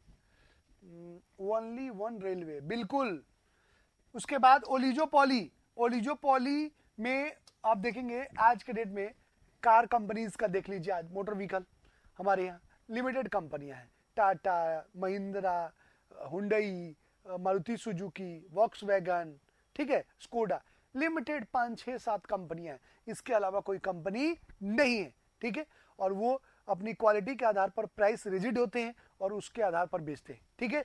तो ये है ओलिजोपॉली का, जिसमें लिमिटेड सेलर्स हो और मोर बायर्स हो, उसको हम बोलते हैं ओलिजोपॉली। और ड्यूओपॉली में 2 सेलर्स हो और मोर बायर्स हो। तो ड्यूओपॉली में आप देख लो, प्रोसेसर, इंटेल और आसूस, ये 2 ही कंपनियां प्रोसेसर की, इसके अलावा नहीं है। बिल्कुल, ग्राफिक्स ड्यूओपॉली, बिल्कुल। तो आप देखिए 2 ही कंपनियां हैं, उसके अलावा कोई कंपनी नहीं है मार्केट में, और यही दोनों देती है, उसको हम बोलते हैं ड्यूओपॉली, ठीक है। तो यहां पर सेलर्स के आधार पर, सेलर्स के बेस पर मार्केट का नेचर डिसाइड होता है, जिसमें मैंने बताया मोनो में 1, परफेक्ट में बहुत सारे, ओलिजोपॉली में लिमिटेड और ड्यूओपॉली में 2 सेलर्स होते हैं, और इनमें बायर्स की संख्या अनलिमिटेड होती है, ठीक है। आइए, ये तो हो गया। तो इसके अकॉर्डिंग क्या हुआ इसका, ओलिजोपॉली का? तो right answer is a few sellers and, नहीं, a few sellers and more buyers. Right answer is B होगा ना, a few sellers and many buyers. तो right answer is B, ठीक है। आ गई बात समझ में? क्लियर हुआ जी? पक्का? चलिए बढ़ते हैं अगले क्वेश्चन की तरफ। बताइए सर, इसका आंसर बताइए। Who was the first economist to have coined the terms microeconomics and macroeconomics? बताइए, किसने डिफाइन किया था माइक्रो एंड मैक्रो इकोनॉमिक्स में? बताओ आंसर जल्दी, मैं वेट कर रहा हूं तुम्हारे आंसर का।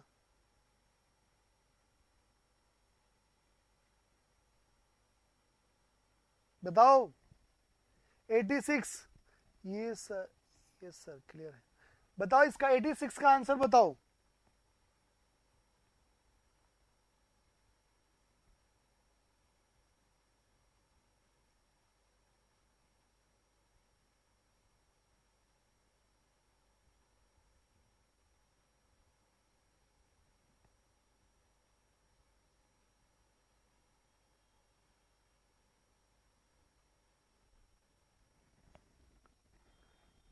No idea sir. चलिए, इसका राइट आंसर है, right answer is B. Ragnar Frisch ने पहली बार माइक्रो एंड मैक्रो इकोनॉमिक्स को डिफाइन किया था, ठीक है। तो आप देखेंगे, नाम इनका ध्यान रखिएगा, ये ट्रेडिशनल फैक्ट है, ये आपको ध्यान में रखना है, ठीक है, कि ट्रेडिशनल फैक्ट है कि किस बंदे ने किया है, ये एग्जाम में पूछ सकता है, ठीक है। अब यहां पर बात आती है माइक्रो एंड मैक्रो में डिफरेंसेस क्या हैं, ठीक है। तो माइक्रो इकोनॉमिक्स जो है वो इंडिविजुअल, कहां गया, माइक्रो इकोनॉमिक्स जो है वो इंडिविजुअल को शो करता है, और मैक्रो इकोनॉमिक्स जो है वो मास, मतलब बहुत मास लेवल, बड़े जैसे किसी देश में बहुत सारी कंपनी, बहुत वहां उसका पूरा इकोनॉमिक सिस्टम, उसको डिनोट करता है, ठीक है। तो माइक्रो इकोनॉमिक्स जो है वो इंडिविजुअल बिजनेस डिसीजंस को शो करता है, और जो मैक्रो इकोनॉमिक्स है वो शो करता है boss, looks decision of countries and government, countries और गवर्नमेंट को रिप्रेजेंट करता है मैक्रो इकोनॉमिक्स।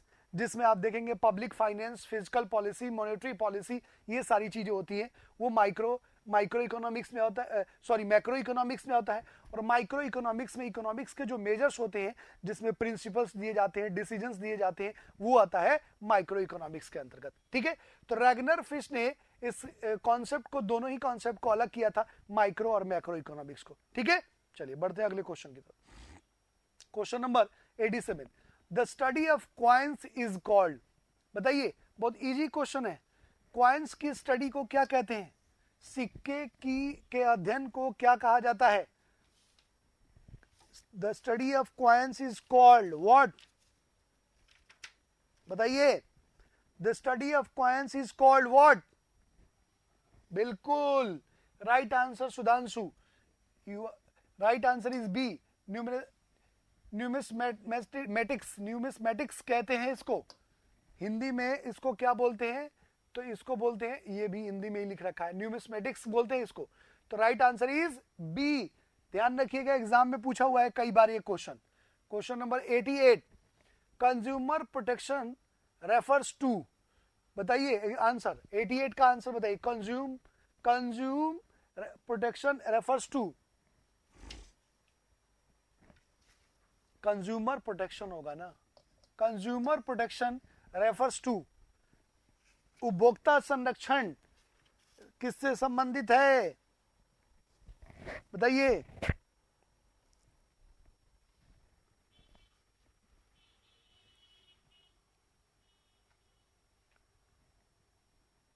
नहीं, राइट आंसर सी होगा, protection of consumers from the dealers.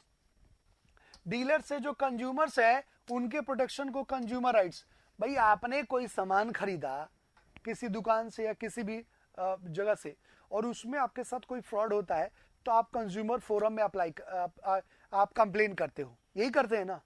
अब जो शॉपकीपर है वो थोड़ी डीलर्स के अगेंस्ट करता है। हमारे जो कंज्यूमर्स हैं, अगर उनके हित प्रभावित होते हैं, उनका इंटरेस्ट इफेक्ट होता है, या कोई उनके साथ फ्रॉड होता है, कोई गलत प्रोडक्ट मिल जाता है, तो वो कंज्यूमर फोरम में जाते हैं और उस डीलर्स के अगेंस्ट अपील करते हैं।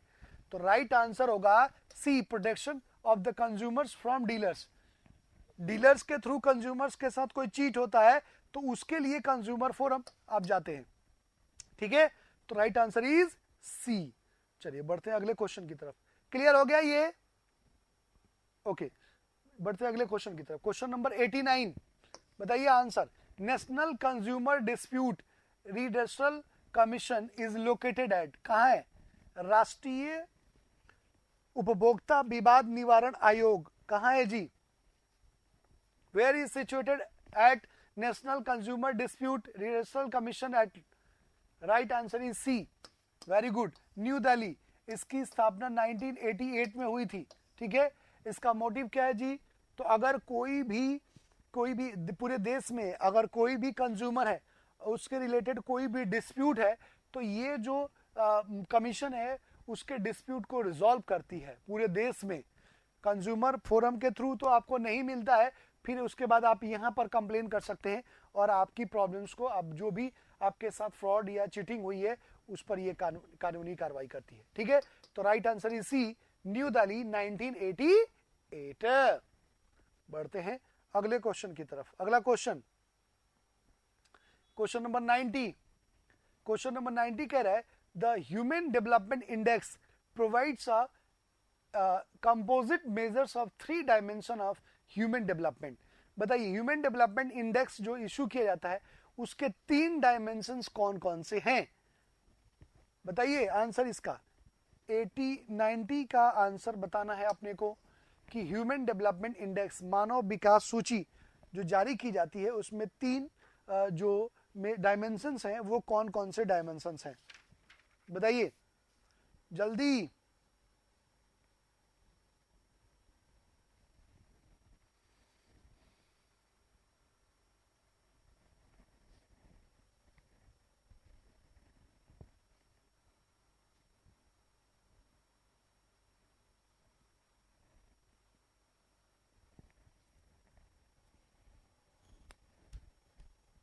क्या आंसर लगा है?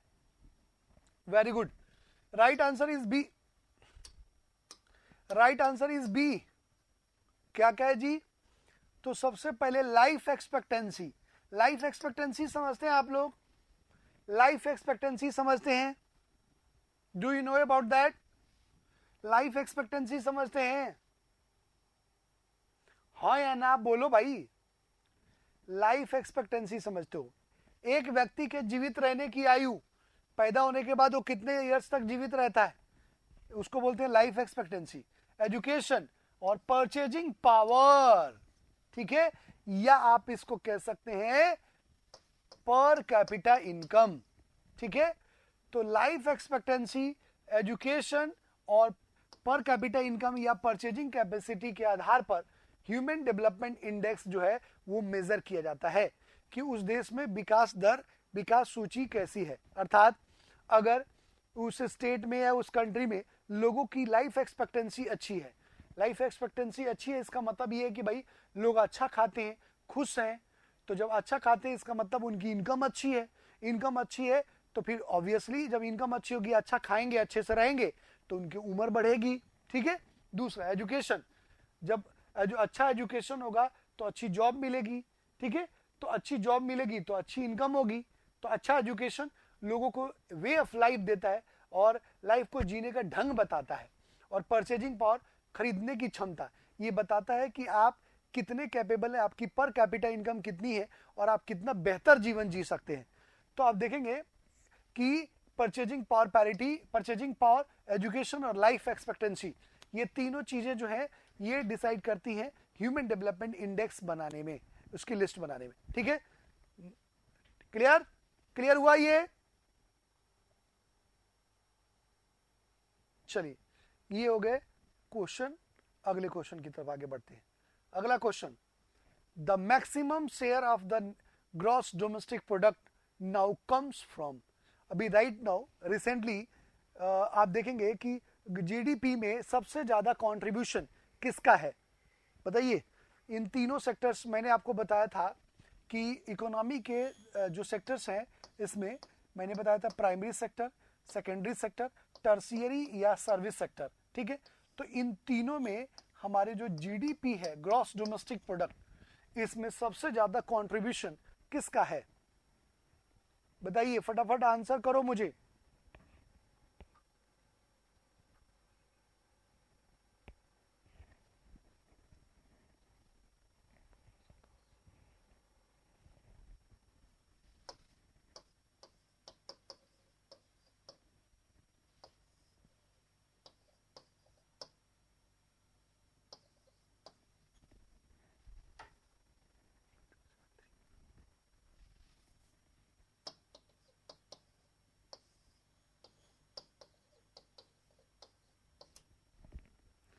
मैंने आपके सामने इसका आंसर लिख दिया है 54.80। प्राइमरी सेक्टर का कंट्रीब्यूशन है जीडीपी में 15.87%। सर्विस, ये सेकेंडरी सेक्टर इंडस्ट्रीज का हमारे जीडीपी में है 50.73%। और जो सर्विस सेक्टर है उसका सबसे ज्यादा 54.80% कंट्रीब्यूशन है। Right answer C, service sector सबसे ज्यादा कंट्रीब्यूशन इस समय। हमारे देश में सर्विस सेक्टर बहुत ही फास्टली ग्रो कर रहा है। आप देखिए बैंकिंग, इंश्योरेंस, फाइनेंस, ट्रांसपोर्टेशन, जितनी चीजें बहुत तेजी से फैल रही है, स्विगी, जोमेटो, पता नहीं कौन कौन सी इतनी सर्विसेज शुरू हो गई हैं। तो सबसे फास्टेस्ट ग्रोइंग सेक्टर है इस समय सर्विस सेक्टर और सबसे ज्यादा जीडीपी में इसका कंट्रीब्यूशन इस समय जा रहा है। मैंने रिसेंट डेटा लिख दिया आपके सामने जो इनका कंट्रीब्यूशन है हमारे जीडीपी में। क्लियर? क्लियर हुआ जी? अरे हाँ या ना, रिप्लाई करो। ओके, कोई दिक्कत इसमें? चलिए अगला क्वेश्चन बताइए सर, आंसर बताइए 92 का। The federation of Indian chambers of commerce and industries, FICCI was founded in the year. FICCI कब स्टैब्लिश हुआ था बताओ फटाफट। नवीन ने बहुत जल्दी आंसर दिया है फिक्की के बारे में।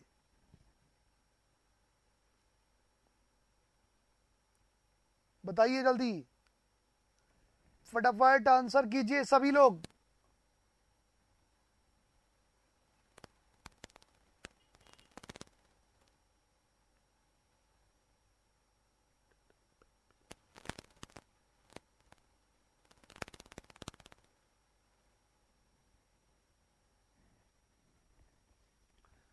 एक ही आदमी ने आंसर दिया, राइट आंसर इज बी 1927। ये हमारे देश की सबसे पुरानी और सबसे बड़ी बिजनेस ऑर्गेनाइजेशन है, सबसे पुरानी और सबसे बड़ी बिजनेस ऑर्गेनाइजेशन है बस ये फिक्की। इसकी स्थापना 1927 में हुई थी और इसका हेडक्वार्टर नई दिल्ली है। इसके फाउंडर थे घनश्याम दास बिरला जी, ठीक है। और आप देखेंगे इसमें ये इस समय रैपिडली ग्रो करने वाली कंपनी है, ये संस्था है जो आप देखेंगे जितनी भी कंपनियां हैं उनको उनके बिजनेस में उनको आगे बढ़ने में कोऑपरेट करती है। इससे बहुत सारी कंपनियां इसमें फिक्की में इनरोल है, तो उन बिजनेसेस को प्रमोट करने में ये कोऑपरेट करती है। और भारत की सबसे ओल्डेस्ट और बिगेस्ट बिजनेस कंपनी है फिक्की। इसकी स्थापना 1927 में हुई थी। हेडक्वार्टर इसका नई दिल्ली में है और इसके फाउंडर मैंने अभी आपको बताया पुरुषोत्तम घनश्याम दास बिरला जी थे इनके फाउंडर, जिन्होंने सभी बिजनेस को यूनाइट करके एक साथ एक समूह के माध्यम से ग्रुप के थ्रू जोड़ के और उन बिजनेस को प्रमोट करने के लिए इसकी स्थापना करी थी फिक्की की। इसका फुल फॉर्म क्या होता है? Federation of Indian chambers of commerce and industries, ठीक है। हर साल इसकी मीटिंग होती है और मीटिंग में फिर बिजनेस के रिगार्डिंग डिसाइड किया जाता है कि क्या करना है, ठीक है। आइए बढ़ते हैं अगले क्वेश्चन की तरफ। अगला question, where is the Indian sugar cane research institute located? बताइए शुगर केन रिसर्च इंस्टीट्यूट कहां पर है जी? Sugar cane research institute where is located? Give me right answer. Sugar cane सबको पता है, very good. Right answer is D, Lucknow में है भाई। आप जानते हैं कि भारत में सबसे ज्यादा चीनी की मिलें उत्तर प्रदेश में है और शुगर का प्रोडक्शन भी होता है, और वहीं पर sugar cane research institute Lucknow में लोकेटेड है, ठीक है। इस पर रिसर्च होता है और कैसे हम बेहतर और बेस्ट क्वालिटी का शुगर बना सकते हैं उसके रिगार्डिंग, ठीक है। तो गन्ना उत्पादन गन्ना रिसर्च सेंटर कहाँ पे? चलो एक और क्वेश्चन, सरप्राइज क्वेश्चन पूछता हूं मैं आपसे। इंडियन एग्रीकल्चर रिसर्च सेंटर कहाँ पे है? Where is situated? Indian agriculture research institute, Indian agriculture research institute where is situated? बताओ, आंसर दो मुझे, सरप्राइज क्वेश्चन है। भारतीय कृषि अनुसंधान संस्थान, New Delhi. Sudhanshu question mark नहीं, सही आंसर है, न्यू दिल्ली में ही है, बिल्कुल पूसा रोड में, बिल्कुल। चलो एक और बताओ, नेशनल पोटैटो रिसर्च इंस्टीट्यूट कहाँ है? पोटैटो रिसर्च इंस्टीट्यूट कहाँ है? पोटैटो रिसर्च इंस्टीट्यूट बताएं, पोटैटो रिसर्च इंस्टीट्यूट बताएं। ओहो सुधांशु, वेरी गुड, शिमला। और सेंट्रल फॉरेस्ट रिसर्च इंस्टीट्यूट कहाँ है? सेंट्रल फॉरेस्ट रिसर्च इंस्टीट्यूट, केंद्रीय वन अनुसंधान केंद्र, central forest research institute. Very good Naveen, Dehradun. चलो एक और सवाल का जवाब दे दो। Central rice research institute, rice चावल अनुसंधान केंद्र कहाँ है? Rice research institute. Where is Cuttack? Cuttack कहाँ है? Where is Cuttack? कटक नहीं सुधांशु, रॉन्ग आंसर, बिल्कुल नवीन, उड़ीसा में है कटक, और वहीं पर राइस रिसर्च इंस्टीट्यूट है। चलो अब एक और सवाल का, नेशनल ब्रेन रिसर्च इंस्टीट्यूट कहाँ है? ब्रेन रिसर्च इंस्टीट्यूट कहाँ है? Where is brain research institute? राष्ट्रीय मस्तिष्क अनुसंधान केंद्र कहाँ पे है? सुधांशु जगह का नाम बताइए, जगह का नाम। बिल्कुल, वेरी गुड, गुरुग्राम हरियाणा, ठीक है। चलिए ये तो बहुत बढ़िया, काफी सारी चीजें आपने, ये रिसर्च इंस्टीट्यूट एग्जाम में पूछता है, ये ध्यान में रखना आप लोग, ठीक है। चलो और कुछ सरप्राइज क्वेश्चन मैं आपसे पूछ लेता हूं, मुझे आंसर करना फटाफट। सरप्राइज क्वेश्चन हर बार ऐसे ही मैं कुछ 10 सरप्राइज क्वेश्चन आपसे पूछा करूंगा और आपको फटाफट रिप्लाई करना है, ठीक है। चलिए पहला क्वेश्चन, जीएसटी जो है वो कौन सा कॉन्स्टिट्यूशन अमेंडमेंट बिल है? विच कॉन्स्टिट्यूशन अमेंडमेंट बिल? नवीन, रॉन्ग आंसर। कौन सा कॉन्स्टिट्यूशन अमेंडमेंट बिल है?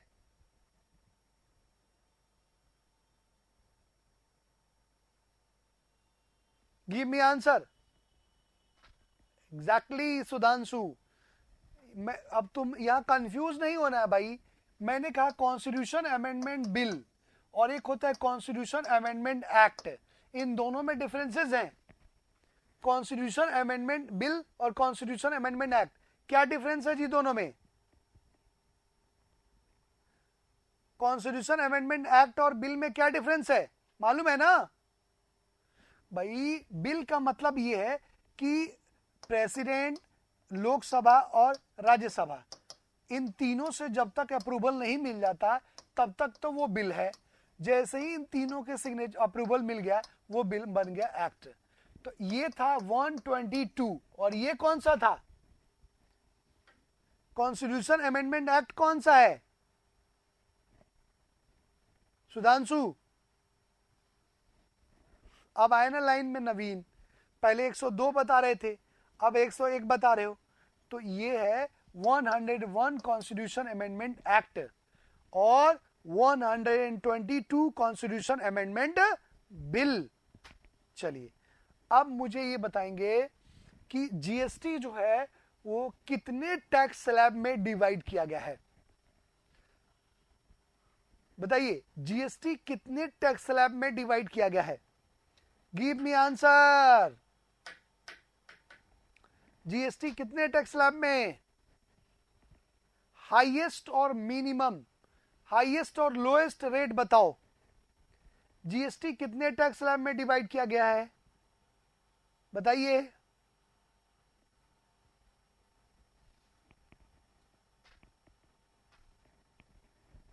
देखिए 5, 12, 18 और 28 0% भी है, बट कई लोग 5 भी मानते हैं, कई लोग 4 भी मानते हैं। तो 0 तो नील है, लेकिन मिनिमम 5% है और मैक्सिमम 28% है। ठीक है, मैक्सिमम। अब मुझे ये बताओ कि जीएसटी काउंसिल का चेयरमैन कौन होता है? जीएसटी काउंसिल का चेयरमैन कौन होता है? Give me answer. GST council का चेयरमैन कौन होता है Sudhanshu? Very good, finance minister. Finance minister, PM नहीं होता है नवीन, फाइनेंस मिनिस्टर होता है जीएसटी काउंसिल का। ठीक है, जीएसटी काउंसिल के फॉर्मेशन के बारे में किस आर्टिकल में मेंशन किया गया है? इन विच आर्टिकल? आर्टिकल बताओ कि एक जीएसटी काउंसिल होगा जो जीएसटी के रेट्स और उनको डिफाइन करेगा और जीएसटी को मॉनिटर करेगा। आर्टिकल बताइए सुधांशु। 279 ए है, 279 ए में जीएसटी काउंसिल का बारे में मेंशन किया गया है।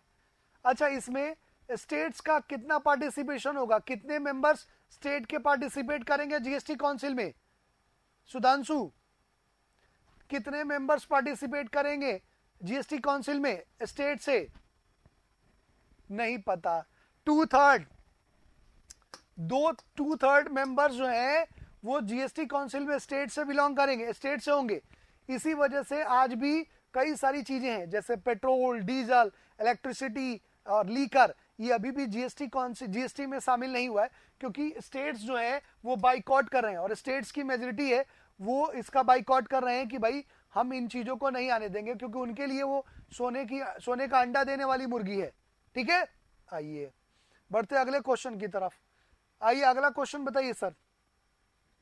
Question number 94, pisciculture refers to the rearing of. Pisciculture किससे रिलेट करता है? 94 का आंसर पीसी कल्चर। बिल्कुल Sudhanshu, right answer is C, fish production से रिलेटेड है। आप देखेंगे पीसी कल्चर, ये इससे रिलेटेड भी एग्जाम में कई सारे क्वेश्चंस पूछे गए, आप ध्यान रखेंगे ऐसे क्वेश्चंस का। क्लियर? चलिए बढ़ते अगले क्वेश्चन की तरफ। अगला question, question number 95। Question number 95, max liquid currency given below. Maximum liquid currency कहां पर शो होती है भाई, बताइए। 95 का आंसर बताओ।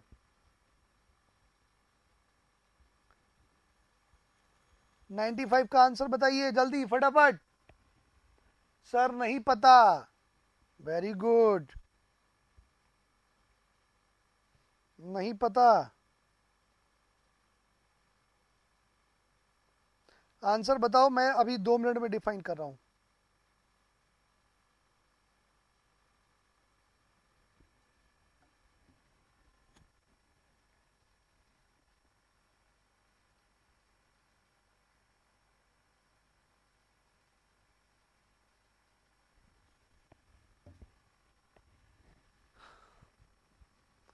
Right answer is M1।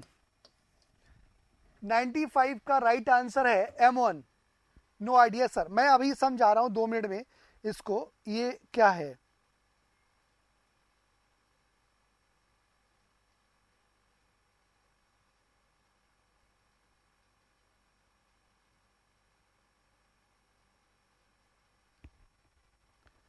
मैं अभी समझा रहा हूं।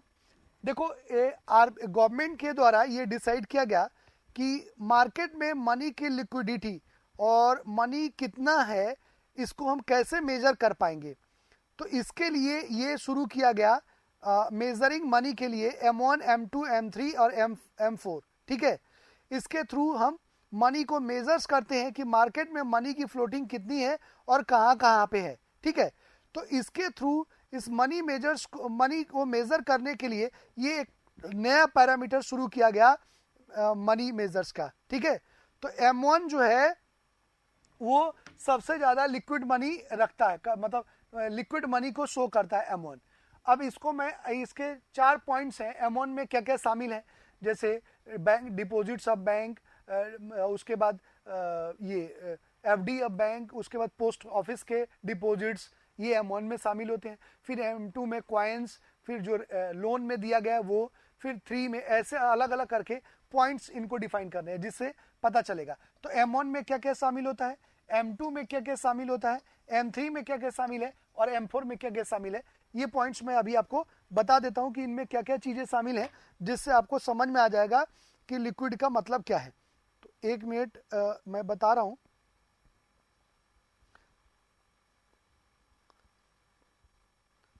फिर आपको समझ में आ जाएगा।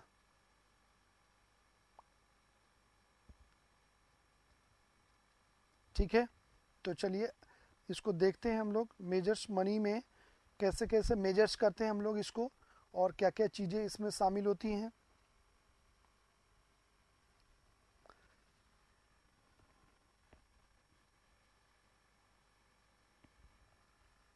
M1 में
देखिए,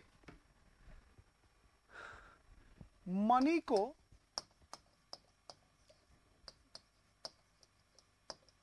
मेजर्स करने के लिए ये एक पैरामीटर शुरू किया गया जिसके थ्रू हम ये पता कर पाए कि मार्केट में मनी की फ्लोटिंग कहाँ कहाँ है और कितना पैसा है। इसी आधार पर नई करेंसी प्रिंट करने और उसको जारी करने की मतलब इशू करने का काम करती है आरबीआई। ठीक है, तो यहां पर M1 का मतलब होता है रिजर्व मनी। जहां भी मनी किसी भी रूप में रिजर्व है उसको हम ये आता है M1 में। ठीक है, जिसमें आप देखेंगे M1 में कि डिमांड डिपॉजिट्स है विद बैंकिंग सिस्टम, उसके बाद करेंट अकाउंट, सेविंग अकाउंट और अदर डिपॉजिट विथ आरबीआई। तो बैंकों के पास जितने भी सेविंग करेंट के रूप में डिपॉजिट्स है वो, एफडी है वो, और आरबीआई के पास जो डिपॉजिट है वो सारी चीजें हम M1 में आती हैं। उसके बाद M2 में आती है, ये M1 को जोड़ दिया और plus saving deposit of post office savings, मतलब पोस्ट ऑफिस में जो सेविंग्स है वो जोड़ दिया हमने M2 में। M3 में M1 plus time deposit with the banking system, time time पर बैंक में जो डिपॉजिट्स हो रहे हैं वो जोड़ दिया। और M4 में M3 plus all deposits of post office saving banks, post office में जितने भी सेविंग के अकाउंट्स जमा है उसको सबको जोड़ दिया। तो इस तरह से हमें ये पता चलता है कि कहां पर कितने पैसे किस भी इनकी फ्लोटिंग है। क्लियर?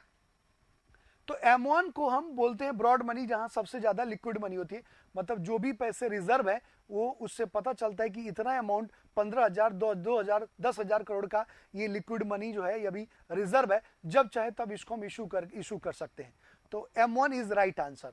ये बड़े एग्जाम्स में पूछे जाते हैं, तुम्हारे एग्जाम में एक बार पूछ लिया, लेकिन फिर भी अपने को ध्यान में रखना है। लास्ट क्लास में मैं इसके कुछ पॉइंट्स हैं वो मैं लिखवा दूंगा जो अपने को ध्यान में रखने हैं। Is that clear? क्लियर हुआ जी? समझ में आ गई बात? क्लियर? चलिए, तो ये रही आज की क्लास। कल हम लोग कुछ और नए क्वेश्चंस देखेंगे और उन पर बात करेंगे। ठीक है, तो आज के लिए बस इतना ही। Thank you very much. कल मिलेंगे नए जोश और जुनून के साथ। Thank you very much. ठीक है, ओके, बाय, गुड नाइट।